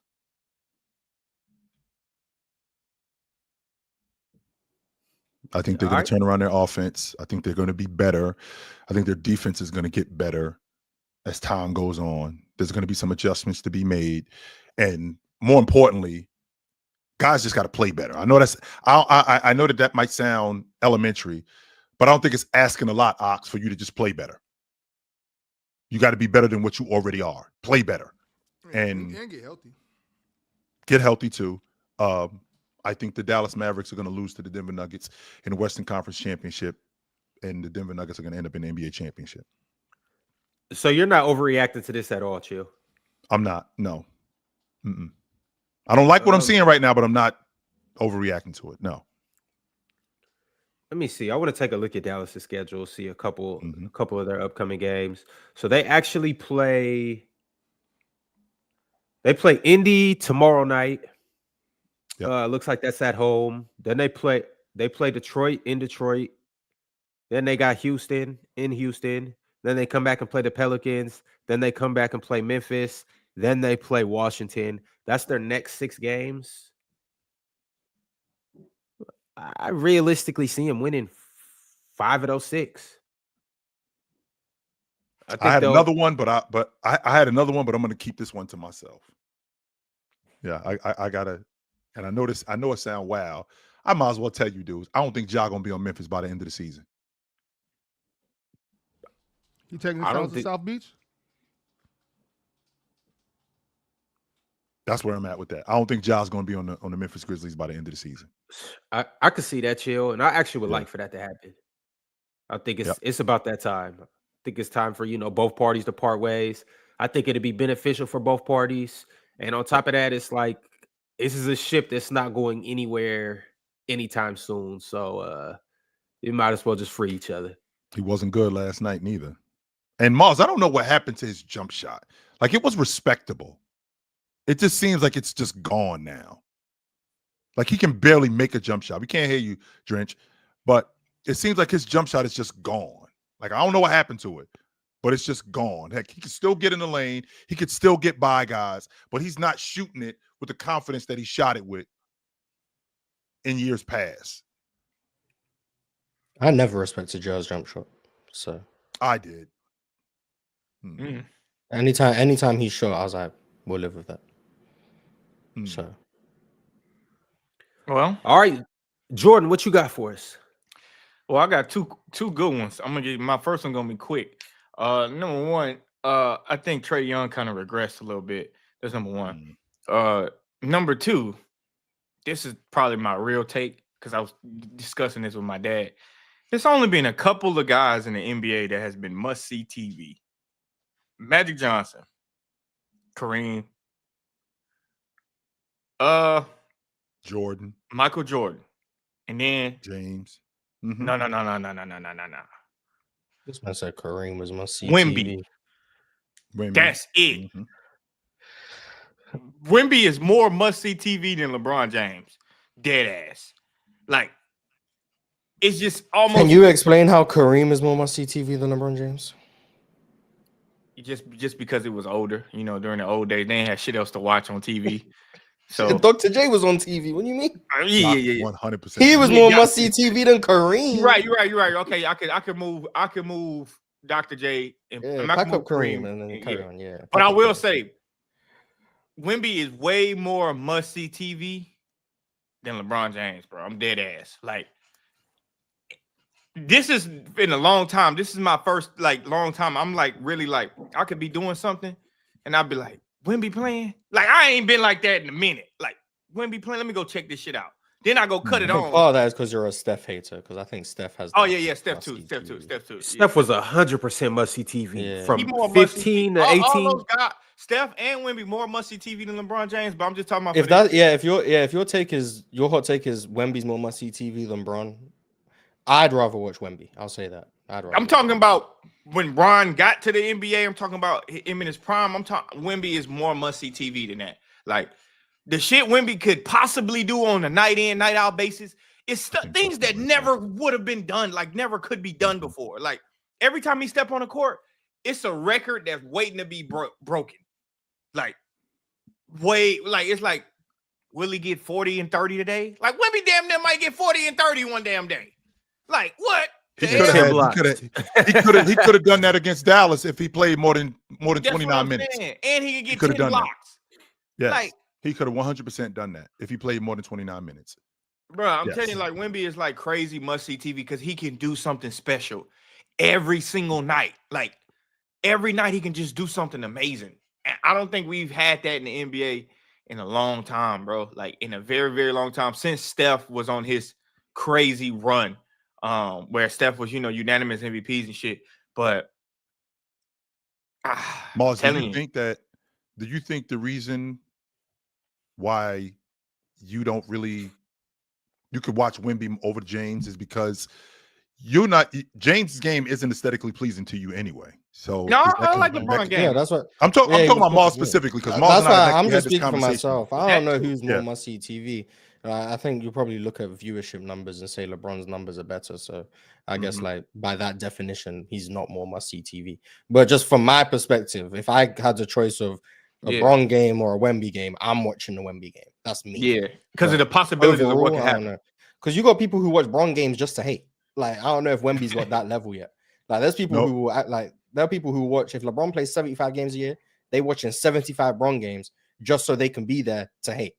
Like, I don't know if Wemby's got that level of must-see-ness within him yet, but I would prefer to watch Wemby. Just me personally. Man, I'm telling you, it's like that. Wemby damn near got that chill. Wemby damn near got that MJ effect right now. Like, damn near, bro. Like you just gotta go see that shit. Like, but Jordan, Bron was the same way at one point though. I don't know. In 2000, in 2006, I think it was more. 2007, when Bron was on the up and up, Bron was must see TV. Bro, I think it was more. From high school for 15 years, from high school all the way to 18. I disagree with thinking Steph or Wemby is more must see TV than Bron. Shit. Bron I is think something else. I was going to see Cavs games. I think got a lot to do with what Mars said. I think a lot to do with Mars said. Like a lot of people watching Bron to hate on him and shit like that too. And not in his early years though. Bron didn't have haters like that in his early years. About 06, 07, because Kobe Bryant was in the league. Like, you know, they had that deal where you talking about Kobe being the best and shit like that. Right now, yes, there's other guys in the league with Wemby. Dang, Kobe. Wemby is like he going into his third year. Jokic, talking about he the best in the NBA. Hey, watch what's finna start happening when them talks get a little louder. Watch the Wemby hate come in from a certain it's hard somebody. to hate on a motherfucker that could possibly get. Like, we haven't seen a player who got these possibilities probably since Wilt Chamberlain. Like, this motherfucker literally has insane amount of possibilities every night. He could have went 50 and 30. That's what I'm saying. The night that they played Dallas, he could have went 50 and 20. He could have done it. I don't know about everybody else. At 7'5", Jordan, but I'm talking about for myself personally. I don't know about everybody else, but I'm talking about myself personally. It wasn't to hate watch Bron. What Bron used to do on the basketball court, to me, is just far more impressive than what Wemby and Steph. Like I just think the freak athleticism, the speed, a dude 6'9", 260, moving that fast, coming through. Catching lobs with the left. Oh, what? Whoa. Don't break careful that. now. Don't break that. Come on. Don't break that. Hey, but Ron, Yeah, I mean, crazy, everything you saying, Bron we be was doing at something else, 7'5". I told y'all, I seen Bron jump in the air. He in the air and change direction. Like, Bron was different, bro. I just seen Wemby pump fake, drive baseline, see the help, go reverse like Bron and dunk it on the other side. I watched Wemby do some Kyrie combo down the court yesterday. When he was getting pressured, this man going tween behind the back, snatch behind the back. Like, yeah, okay. You know, my thing. Because he's 7'5". What I watched Wemby do to Derek Lively opening night is one of the craziest plays I've ever seen on a basketball court. My thing too is like all the stuff that these other dudes when he ISO Derek Lively, tween cross, and snatch back behind the back, I'm 1-3. Before that, he got a block though. But before the block, he blocked it, got the ball, dribble up the court, ISO, tween cross, behind the back, retreat dribble, step back 3, I'm 1. Bro, at 7 for 18. That's what I'm saying. Like, okay. So, the basketball he was playing last year, Ox, it was like, I don't want to see that shit. Right. But the basketball he playing this year, it's like, what the hell is this? He set the tone game one. He set the tone game one and said, y'all ass about to buy y'all NBA league pass, and you better come watch me play. Because this shit is serious. I agree with that. I agree with the fact that I feel way different from these couple of games I've seen Wemby play now from what I've seen him play the other years. I'm 100% with you. I'm saying, and this kind of goes more for Steph than Wemby, but because when the fact that Wemby's doing it at that height is so crazy. It's ridiculous, right? Crazy. But what I'm saying is the stuff that Bron used to do ain't nothing that you can go in the gym and practice. No, I mean, of course, I agree. You can't practice that. I'm not denouncing Bron. I just think the narrative. Gave Wemby 7'28". I understand that, Mars. I understand that the difference in the size, but it's just the stuff he's doing is so impressive. But to me, it's only so impressive because he's hella long. It's like that's crazy. what I'm saying. And the possibilities of what he can do. The possibilities of what he could do, and I don't want to denounce Bron because I think the narrative around Bron's time, just with Kobe in the league, kind of overshadows. Like, Bron was still that boy. Like, coming up, Bron was still that guy. But just having Kobe in the league, it's people that wasn't getting rid of Kobe Bryant. Like, you wasn't gonna tell no. It's still people today. Ron is one of them. You're not finna tell him that Bron is better than Kobe. You're not finna tell him that. Like, it's you don't need to be better to be more must-see TV. To be fair, but that's what I'm saying. Though, probably isn't the best player in the world, but shit. Right now, Mars, Wemby. I said probably. I don't know. Yeah, like Wemby is freaking like, bro. I'll catch myself. I'll be like driving, and I'll just be listening to music, and I'll look at the time. Oh shit, Wemby playing.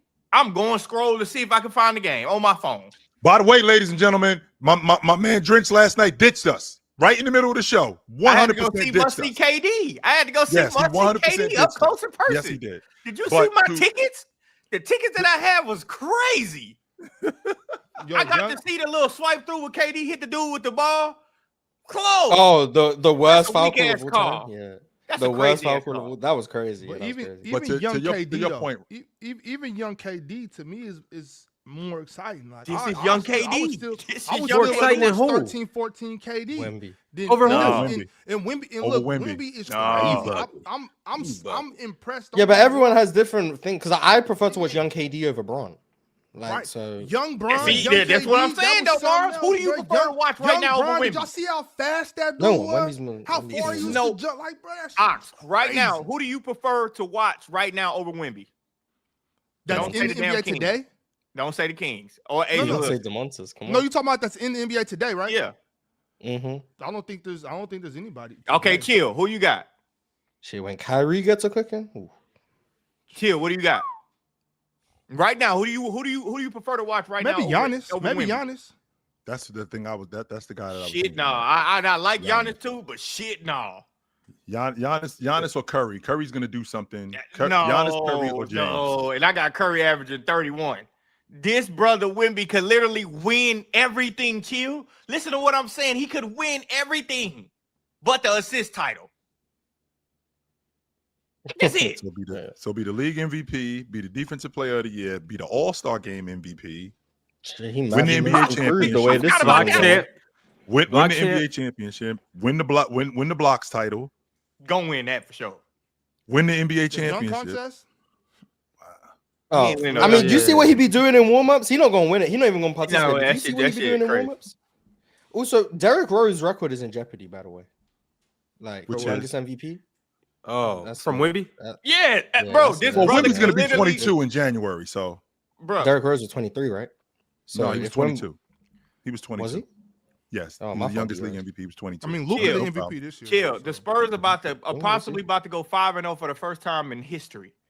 Yeah, they didn't do that with Duncan, David Robinson. They didn't do that with any of those guys. I'm telling you Well, right now, Wilson. it's not a player right now that's more must-see TV than Wemby, and we haven't, and it's unanimous. Like, this shit is unanimous. Like, you can ask anybody on the street if there's one player like Shea, you know, motherfuckers love Shea, but he not Yes, like I do want Wemby. to see Shea. I'm turning on the TV when Shea is on TV. I'm 100% Over doing that. Wemby? But to your point, Ron, I was getting tickets to Cavs games to go see James, and my cousin was on the team. He thought I was coming to see him, but I was coming to see James. That's all I gotta say about that. I mean, Yes, he thought I was coming to see him. I wouldn't be I'm in coming to Phoenix. watch 2010 Shaq. yeah, I'm facts. in That's what I'm about to say, like, I'm in Phoenix. I'm in Phoenix. He think I'm coming to see him. No, I'm coming to see. I'm not in Phoenix. I'm sorry. I'm in Cleveland. He think I'm coming to see him. I'm coming to see James. They play in Phoenix. Chill. He think I'm coming to see him. I'm coming to see chill. James. Wemby had a light 24 last night, like the lightest fucking 24 that I'm like, bro, Mm. it's no way. Like, I'm at the Rockets game watching the Spurs game. You know, I will never do that. Never, ever. Like, I'm never doing that. Like, but I'm like, bruh, I started this train about Wemby not top 5, and I instantly regretted it game 1. I'm like, shit. I came back and said it. I said, I know what I said about Wemby. This shit over with. This brother. Yeah, This I shit- think he's undeniably a top 5 player in the league. Yeah, Like, oh yeah, I for don't- sure. I don't think He's Yeah, the we best gotta- defensive player in the league too. We got to figure some things Oh. out because he in there. No, Well, He doubt. damn near there's one of the nothing best to figure out. offensive The players. top, in the top NBA, 5 bro. players are Luka, Shea, Giannis, Jokic, and Wemby. I don't think that's even debatable. But out of all of them, besides Giannis, and Wemby's a better defender than Giannis, but like Wemby is literally like he could be the best offensive player in the NBA and best defensive player in the NBA. Ron, What are we doing? I got, Like I got, Hakeem I got Olajuwon another, to me. Ron, I got another hot take. Not even I- a hot take. I got a hot question. I got a hot question, Ron. All right, go ahead. Why is Wemby clearly better than Chet? Oh my hell no! We're Yeah, not doing that this. shit- We're not doing this. I had to explain it to him last night. I gave him my I'm explanation just last curious night. to know. Like Chet, I gave my Chet, explanation Chet last is a night. better defender than Wemby. He just might be, What are we but talking about, Wemby's man? better at the rim. Wemby is better at the rim, but Chet's a better defender than Wemby. Nah. Ron, I host the disagree with show, that. man. We not. I gave Ox my explanation Go last night. ahead, Chill. What's the answer? Chill? It ain't I even told- close. That's the answer. No, I said that Wemby's better than him. I told him that I think Wemby's better on the offensive end. I like the fact that Chet shoots the jump shot, and Chet looked like the best player on the Thunder this year, by the way, though. Yeah, I like the fact that he's able to stretch the defense, but I think that Wemby gets to that a little bit easier. I like the fact that Chet gets on the glass and protects the rim, but I think that Wemby is a better rebounder. I think he protects the rim better. Not only does he protect the rim, he got good hands too. I think he's more of a force in the paint than what Chet is. I think it's less difficult to move around Chet than it is to move around what Wemby does offensively. I think Wemby speeds up your game, and I think the fact that he handles the ball in transition and be able to catch the ball in transition and dunk from spaces that guys aren't able to do that. His stop and pop game is better than Chet's. I think his box game, even though he doesn't play on the block that much, I think his box game is better. I think his box game is better than Chet. So I think he's an all-around better player than Chet. Let's go through what you're saying though. Like I hear you running things off, but let's pause a little bit. Pause. Like some of those might look a little more fluid, but I've been just as impressed. Maybe some of the like step through little dunk things or extra reach that Wemby can do is cool, but as far as like scoring in the mid range in the perimeter, I'm just as impressed with Chet, if not more. Well, I'm impressed with Chet. I'm impressed with Wemby more. One, my footwork is better than yours at my size. I'm bigger than you, and my footwork is better than yours, both on the block and on the perimeter. And that's what goes into those up fakes and step throughs because my footwork is better than yours. That's just on length. top of that. That's just length. He's stronger than Chet too. I wasn't even gonna mention that part because I think that goes without saying.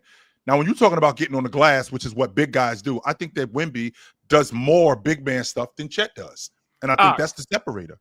Ox, you know when people block shots, they usually block them like they like block them like that. Try to forward. Wemby be blocking shots like this, throwing that shit up in the air even more. Like they throw it up in the air, he smacks it down, and then he smacks it down to the floor so one of his guys can get it. Like he don't smack everything in the third or fourth row. Wemby look like he's serving. When he blocking shot, like usually people reach and get him off the glass. Wemby get him at the highest peak and just toss it up in the air some more, like he's serving shit. Like that's I'm looking at him block. First of all, he fouled Zion on one of them though, but I'm looking at him block all them shots on Zion. And I'm like, them was just and ones last year. Or in another game, that's an and one. This brother is just tearing shit off the glass, tearing shit out the air. Like, what are we doing? Then on top of that, he come down court. And when he dunked the ball, like not only is he 7'5", he got bounced too at 7'5". It's not like he barely getting off the ground. No, he got jumping. No, he's Ox, jumping. Who do you think the better athlete is, Ox, between him and Chet? Wemby. I'm sure. I guess Wemby. Yeah. They do they move the same. I don't understand how they move the same.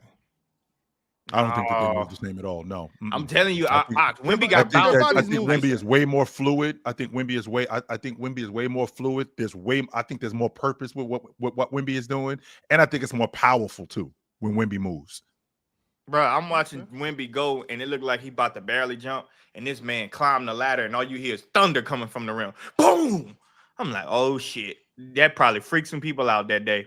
Like, yeah, it's over with. I can't do nothing with him at the rim. I just can't. All right, y'all. I got one more super hot take from the chat. It's from my man, Drink More Water. He sent through a members chat, and he said, my hot take for the season is we are going to have the most 30-point per game scores in one season ever. I think the 2022-23 season has the most with 6 players. He said, I don't know about being eligible. We highlighted this list earlier. Just to piggyback on Drink More Water, I think that we will see that. And I also believe, let me give you guys the list of players that I think will average 30 or more. I got SGA, Wemby, Giannis, Donovan Mitchell, Tyrese Maxey, Luka, Ant, and Book. Those are the 8 players that I think will be in that range. But you also have guys like potentially Steph. You also have potentially Lauri Markkanen, potentially Jalen Brunson, and potentially KD, along with maybe some other names as well. But I think that we'll get 8 players. We got 10 guys averaging 30 right now, Ron. Today, as of today, we got 10 guys in the league averaging 30 a game. 10 of them. Yeah, we in a good place right now. Yes. But all right, y'all, we're going to go ahead and transition. We're going to get into the splash of the day. Big Ox, you got that for us? Cue that up. Yeah, it's a guy or a couple guys that we've already spoken about multiple times today. The splash of the day today is the backcourt of the future. The backcourt of the future being Tyrese Maxey and VJ Edgecombe. If I'm not mistaken, right now these dudes are averaging 63 points together. Yikes. If I'm wrong on that, somebody please correct me, but that's just my quick research that I did. I'm with you, Chill, on the fact that this is the group, the core to build around in Philadelphia. I was saying this a while ago that you need to give the ball to Tyrese Maxey, and they did that. Now bringing on this young fella, VJ Edgecombe, who is ready to play, who I have as the rookie of the year, a guy I believe will average 20 plus this season. I think it's very clear that this is the backcourt of the future. Ox, it was probably 3 years ago, if I'm not mistaken, maybe 3 seasons, going into the 22-23 season, when you told us maybe we should be running more offense with Tyrese Maxey with the ball in his hands. And when I tell you that we almost jumped you like the mafia, maybe you was on to something and we didn't know about it. Yeah, that was crazy. Maybe you was because at that time, Joel Embiid was still doing Joel Embiid things. I wasn't really prepared to go there yet, but maybe you was on to something. I don't know. Yo, Chill. I'm still with you though. I still think we should jump this bum like the mafia. And also, after we do that, chat, I think all of you guys should jump into the Splash Sports app for multiple reasons. One, because, well, when you scan this QR code and when you click the link in the bio, you can play Splash Sports Quick Picks game, and that's where you pick more or less on a player's projection in whatever sport you want. So you could have chose Shohei Ohtani last night, or you could have chose Freddie Freeman, or you could jump over to football and you could choose the less on Bo Nix, or the more on Justin Herbert, or you could go to soccer, WNBA, whatever the case may be. They have it on there, and you could pick the more or less on whatever player you want. But let's get down to the nitty gritty. Let's get to the spooky stuff. Let's get to the seasonal game that we have with our Halloween tiers, as you can see on the screen. Now, here's the thing, ladies and gentlemen. We have $5,000 in the pot for whoever knows ball the most. This is a fantasy-style game. There will be 6 tiers with 6 different tiers of players. So the tiers are based on the level of player. So, you might have Luka at your top tier, and then you might have DeAndre Ayton at your bottom tier. I don't know what tier he'll be in. I'm just projecting. He could be tier 2. He could be tier 3. But it will be 6 different tiers of players, and you will be able to pick a player from each tier. At the end of the day, at the end of the contest, at the end of Halloween, whoever picked the best players that put up the best stats will get this $5,000. So y'all lock in, do what you need to do to get over to Splash Sports by downloading the app and joining that tier. As you can see, hence the banner, it's a $25 buy-in. You can get up to 6 different buy-ins, and the person, once again, that has the best lineup at the end of the day will advance and win that $5,000. Also, fellas, we have an NBA Survivor contest still going with you picking a player that will score over 20 points per night. And as of right now, there is 61 entries still left. Now, we started at 278. As of right now, we only have 22% of those entries left at 61, which means 217 people got bounced. But I'll keep you guys updated on a day-to-day basis on who will be remaining in our NBA Player Survivor on Splash Sports. 2 of those are mine. 2 of those entries are you mine. got 2 left? Oh, yeah, I'm in there. Keep going, Ox. Keep going. I would have 3, but DeMontis sold me the other night. Weak ass. Well, what's new? DeMontis don't never sell me, except for that time. All right, well, y'all, let's jump into these super chats. We are in the crunch time chats finale. If you sent through a super chat, salute to you. SMN RNDM, a good friend of ours, sent through a super chat, and he said, chill, Coop is not ready for point. If I was in a talk to J Kidd and he telling me this year is all about his development, I'm all in to start him at point. By the time he gets there, they are going to be 12-29. Really? What's Don't that? they got a winning 41 record games? right now? I doubt it. Right. I think they're 1-3, but we'll see. I don't know. 1-3, yeah. Where are they right now in the standing? Yeah, they 1-3. I thought they had a winning record. Yeah. They got They're the worst offense in the NBA. Yeah, they are bad. That part, I do know that they're bad. Based on what? I think we can fix that. Offensive rating, but it's only 4 games, so they got blitzed by the Spurs. Their offense was bad. That's kind of tanking their ratings. But I think the eye test will show that this team can't score reliably. At least they're using AD more around the rim. Yay! Next step, just get Coop off the ball.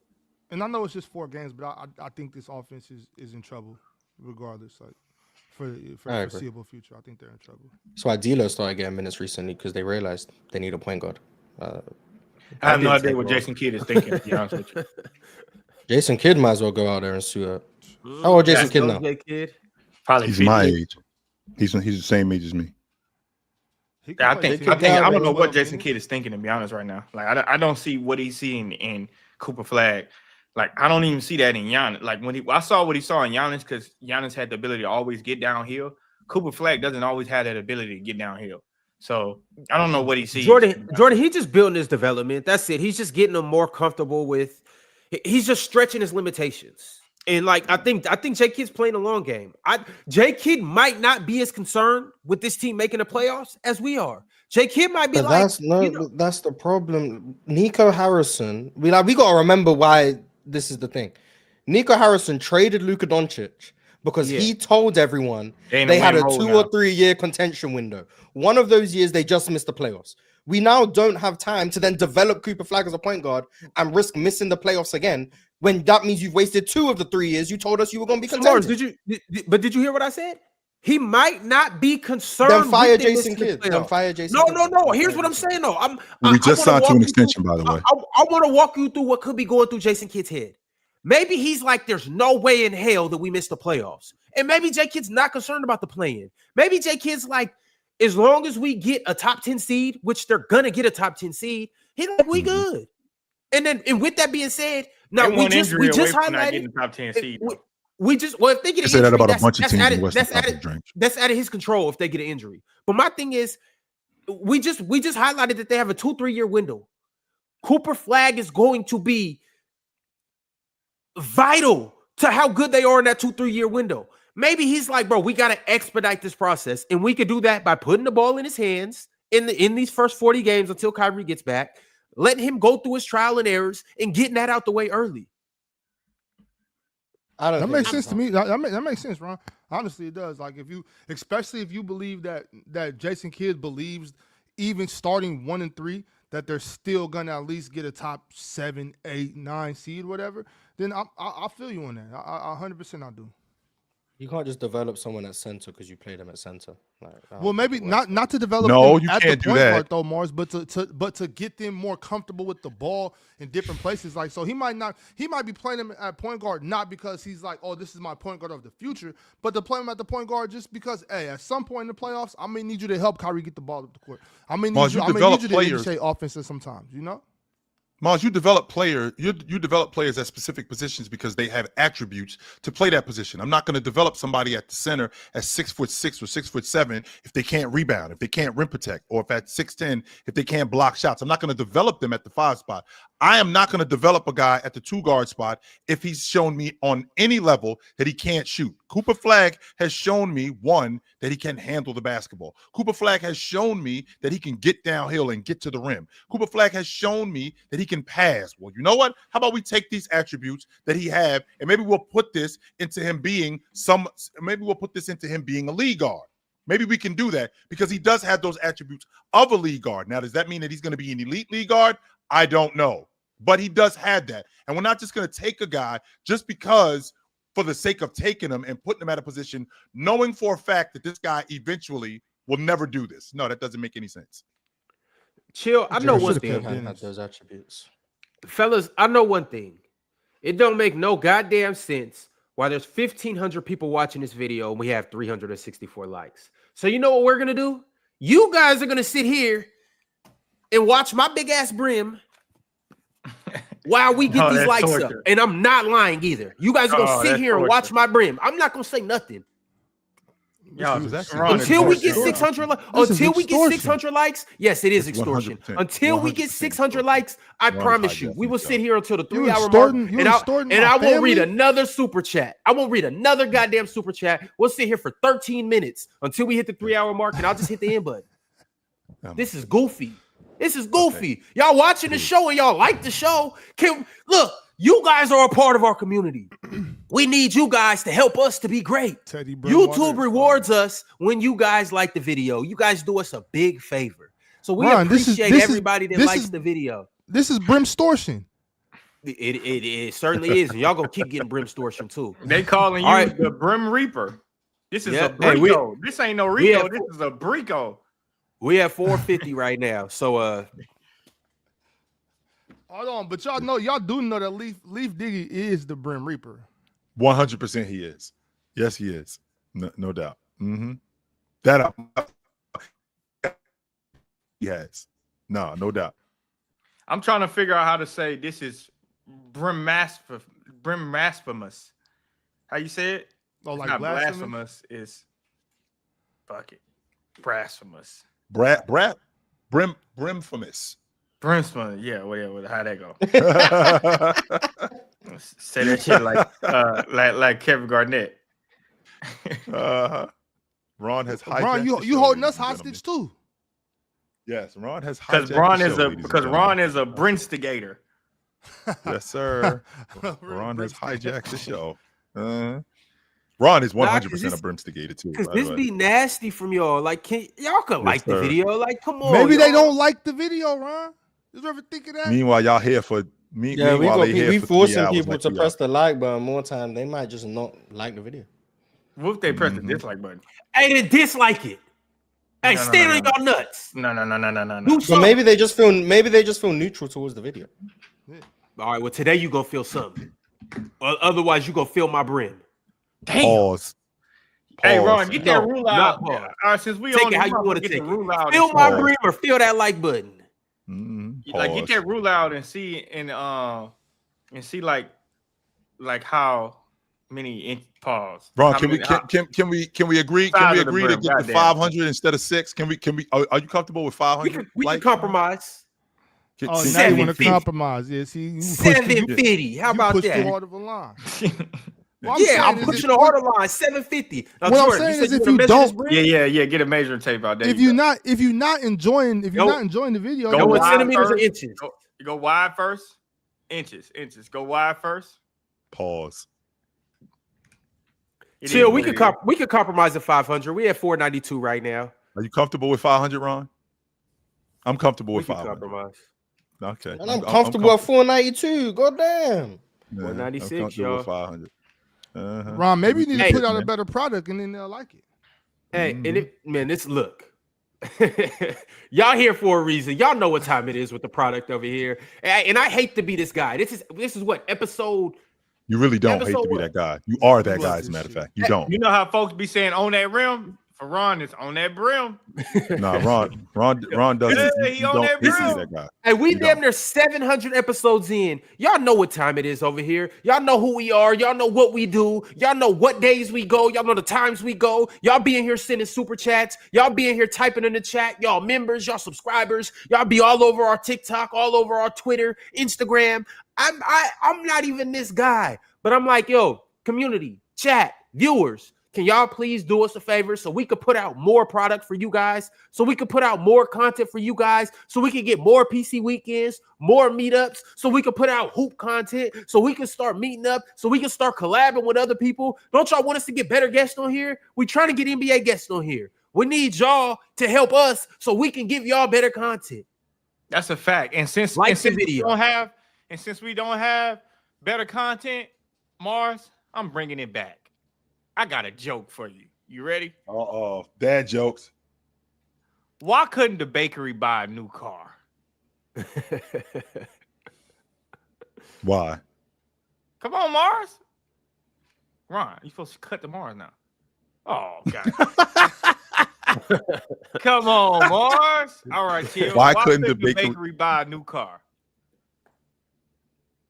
Why couldn't the bakery buy a new car? Come I don't on, know. man. This one's simple. Is it? Yeah.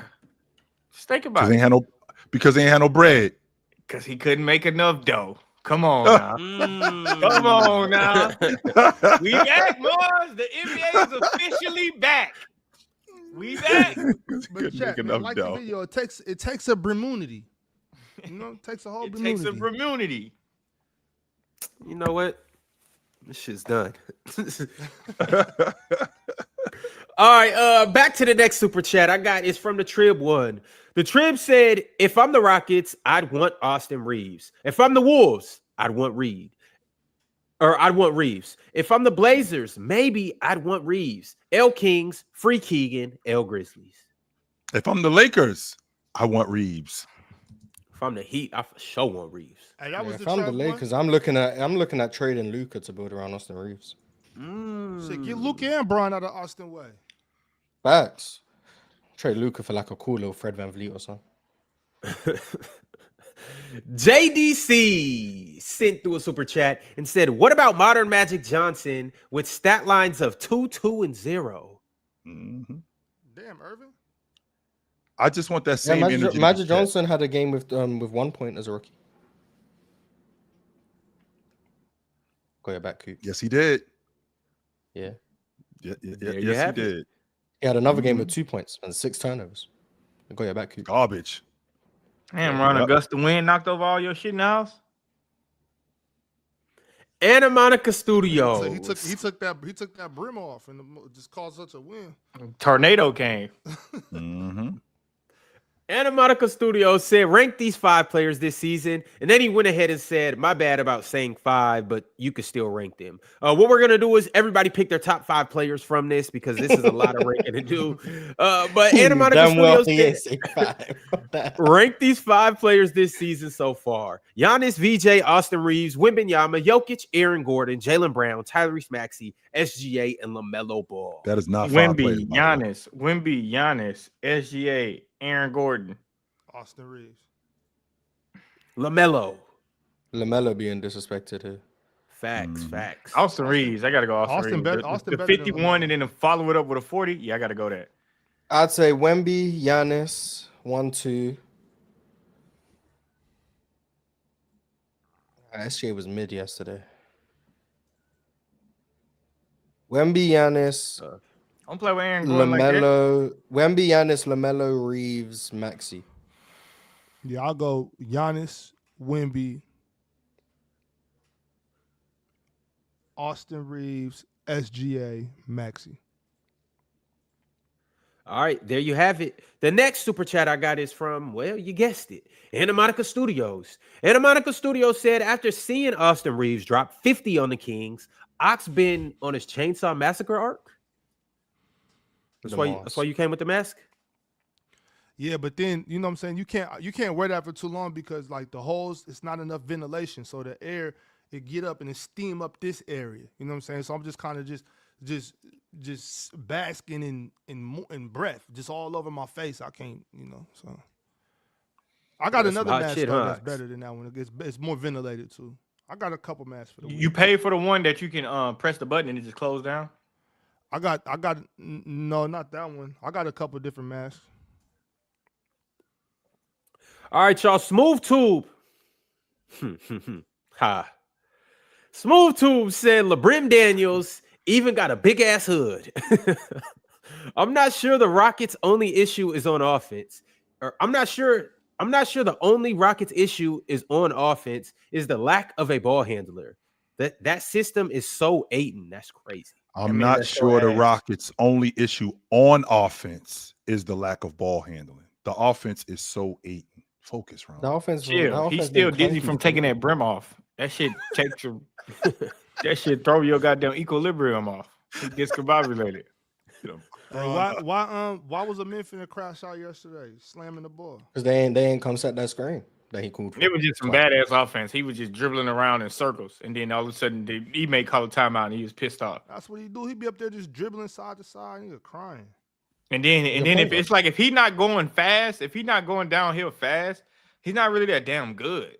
Like if he like hesitate a little bit and they just keep sagging off, they just gonna keep flipping the pick and keep flipping, and he's just gonna do a whole bunch of nothing. He fried Ben Seraph a couple times there. Yeah, it means Ben Seraph. Respect myself. No. Anna Monica Studios said, "Do not compare Nick Claxton to Jokic. Claxton plays defense." Troll alert. Woo, woo, woo, In woo. theory. Troll alert. What he Claxton said was defense true player. there, though, Chill. Claxton does play defense. Can we talk about how Swiper glazed that behind the back pass? And he said he had no idea how he threw that.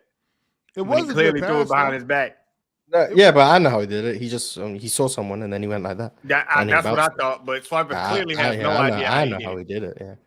Yeah, he had no idea how he did it. Like he didn't see the replay. It was a good pass, though. It was, but we have an idea how he did it, though. Yeah, but you gonna act like, oh my god, that's unfathomable. Okay. Well, they practice it. You know what I'm saying? It's a set play. When you stop it, you realize the guy was kind of open, and Jokic had a wide open lane to pass it. And if if Dante DiVincenzo was half a defender, he would have stole the ball. Right. Void Sentry said, "Stop listening to Jordan about prospects, guys. Jaime's supposed to be in Europe right now." I mean, I don't know you. he could be soon. Shit. Don't get your hopes up for Jaime. I mean, I think it's now a conspiracy considering what happened between Mrs. Spoelstra and Jaime Jaquez. It might be a conspiracy now, you know. See, they tried to do anything they could to get Jaime out of South Beach. They started a nasty, vicious. No, he was gonna blow the whistle. It was gonna be a whistleblower. They started a nasty, vicious rumor. No. Ron. I mean, to get him out of there. Ox, do you Jaime know Jaquez is a baller and he deserves Ox, every you minute know he the gets. reason why And on top of that, Spoelstra's that was not going on. Ox. It On is top of because that, it's the that was whistleblower. was He's a not going on. whistleblower. Chill. They tried to besmirch that lady's That reputation. was not going. I was not messing with that man's wife. No, I was not. Hey, man, that was not why going they pick on. him? I wasn't. Why did they pick him That was out of not all the going people? Why did they pick him? And you know what? Even if he did hit it, we still got basketball to play. He a whistleblower. That's where me and Ox separate. I can't come to work every day knowing that you my wife. I'm good. I mean, Ime was doing it. It was his ex, you know, but I'm Venus. I'm just saying, there's so much going on. Yes, it God does. damn, that Mars, man. Jesus Christ. Venus Sports Talk said, "Chill. Don't worry about it. You are way more handsome than him. Don't worry. You are way better in my eyes." Thank you, sir. Sir, wait a minute. How do you know that's sir? It's a sir. Venus is a guy's name? It's a Yes, sir. they are, MP. MP, yes, they are. 100% they are. That's a fact. Mm-hmm. That full court defense Marion. is for real. Marion sent through a super chat and said, "Ox, I remember you saying Ant could be better than Luka. So could VJ be better than Luka too?" When I said that before Luka was trying to play defense. If Luka continues to compete on defense, Ant will never be better than him. So your answer is no? I'm not gonna put no cap on VJ. Shit, I just met this kid. All right. Fall in love So if quick, Joker don't is the ya? top two on his team, Hey, John, I'm a sucker for love. Okay. All right. Marion also said, Marion, "I what the can't hell spell is for that? Marion said, "I can't spell for shit, but Having a VJ, good time. Yeah. but could VJ be better than Luka?" Since you said he could be better than Luka, or since you said Ant just could be read better that. than Luka. you just read Marion, you just changed Bro, that shit? Nah, because Same- he missed same it question. again. Same- He sent it again. Yeah, same question. No, I'm talking about the picture. That wasn't Nah, the he same had that picture on the last one. I missed that motherfucker. Said assume the position. Jesus They're Christ. having You a good too, make time sure and you know that. living his best life. Them boy looked like they was joined together. Them some Siamese twins, wasn't they? Shout out Dante Bailey. He sent Yeah, they through were an empty joined at super the chat. hip. And Dante Bailey also became a YouTube member. So salute to Dante Bailey. I don't know what you had to say, brother, but what I gotta say is I appreciate you for becoming a member and Jordan, attempting to absolutely. send through a super chat. Drinks, did you see that? Where the sisters, they Siamese twins, and one of them got married? Yeah, I saw that. You know, my dad also went to school with one of the first ones like that was born at the head, like they was like joined at the head or something like that. They went to Cal State Northridge. Damn. That's crazy. Yeah. So if one of them was like, if one of them was smart and got like a scholarship, the other one just gets a free college tuition. For that facts, you got to go wherever I go. That shit creepy as hell. That shit giving me I do know. I think I think I saw some that got split. Chick though. with two I saw heads. something that got split up before, but I do know my dad was telling me when he was at Cal State Northridge that he went to school with like one of the first ones. They end up living for a little bit, then they died. Ron, who you arguing with? Which one you arguing with, Ron? Who you arguing with, Ron? I'm arguing with both of them. I'm clowning both of them. Hey, that conversation gonna be fun. Ox, what happens if I want some ass? What if she don't want to do it, but this one want to do it? Well, you going to jail. That's why I was asking about. Yeah, you better get double consent. Going to jail. That's going to yeah. You better get double consent. Asking about that, like if you've seen about that, like the ones that got married, because obviously you've heard of conjoined twins that have been able to like have a procedure and get separated if they're conjoined in different certain places, but when you can't, it's kind of like, well, what if she's nice and she's mean? Like, or what if they get into it? Like, all types of crazy shit. Like, damn, that's got to be rough. They just turn their head the other way. That's what goes. Yeah, how you gonna break up the fight if they get mad at each other? Hey, I'm gonna tell you like this. I'm one of the luckiest get mad at each other. One look that way, the other look that way. There you go. Morris, what if they start fighting? How you gonna break it up? How you gonna be like, you go sit in that corner and you go sit in that corner? Hell no, they gotta walk together. Mind your business. Hey, listen, I'm one of the luckiest guys in the world because I train like 4 sets of twins, no cap. You train like 4 sets of twins, but I also train some of the rarest twins ever. They call mono twins. They have the exact same DNA. Only thing that's different from them is their feet. Like their fingerprints work on each other's phones. They got the exact same fingerprints. They got the same biometrics. They can unlock each other's phone. The only difference is their footprints are different. Oh yeah, we gonna get it in. And that's a point. What one of them could be devious. They start committing crimes. All of a sudden, it's just well, they gotta pull them socks off. They gotta go straight to the feet. Hell no, you just commit a crime in boots. What they gonna do? I guess so. You still haven't given me a satisfactory answer. Okay, first of all, why are you talking to me? I'm talking to her. Why are you talking? I'm not talking to you. I'm talking to her. Okay, that's number one. Number two, we put out some noise canceling headphones on the other one. You put some noise canceling headphones on. Now they do be wearing headphones though. They do be definitely exactly. You go have private conversation. You just put some noise canceling headphones. Maybe some Raycon headphones. It's some shit I want you to know that I don't want you to know about that. It's some shit I told her that I don't want you to know about. Oh, I do want to say this too, Chill. Those two twins, those twins I was talking about, they solid in basketball too. They cold too. I probably put them on my story before. They cold too. I can tell them apart too. I didn't got. Did you see the two? They were male ones. One of them was gay. The other one wasn't. No, I didn't see that. I've seen that, Morris. I've seen that. Ron, later. I need to look at that. Hey, but chill. Hey, not only was one gay, but the gay one he either had a boyfriend or a husband. Nah, no, you don't. No, the fuck you do not. Hell no, you don't. Hey, Mark, you gotta send that to me. You gonna say he can't have a loving relationship? No, he can't. No. I thought love was love. Hey, cause that's on both of y'all. Nah, man, he loves that one. Hey, I guess Chill was right about that. There gotta be some goddamn bulldog shit right there. There gotta be some troll shit for sure. If we can join, right? And you know what I'm saying, you're a homosexual male, whatever, but you don't play quarterback, then technically we both get, you know what I'm saying? So I can't. All right, you too though. Hey, we about to get up out of here, y'all. Hey, imagine you closing your eyes like, that hurts. Anna Monica Studios said, was MVP D Rose, MVP Embiid, 2014 KD, 19 Giannis, and MVP Nash must see TV? I think D Rose and KD were must see TV for me. Those are the two. Like I'll be like, yeah, you gotta sit down and watch those guys. I low-key think Embiid was in must see TV too.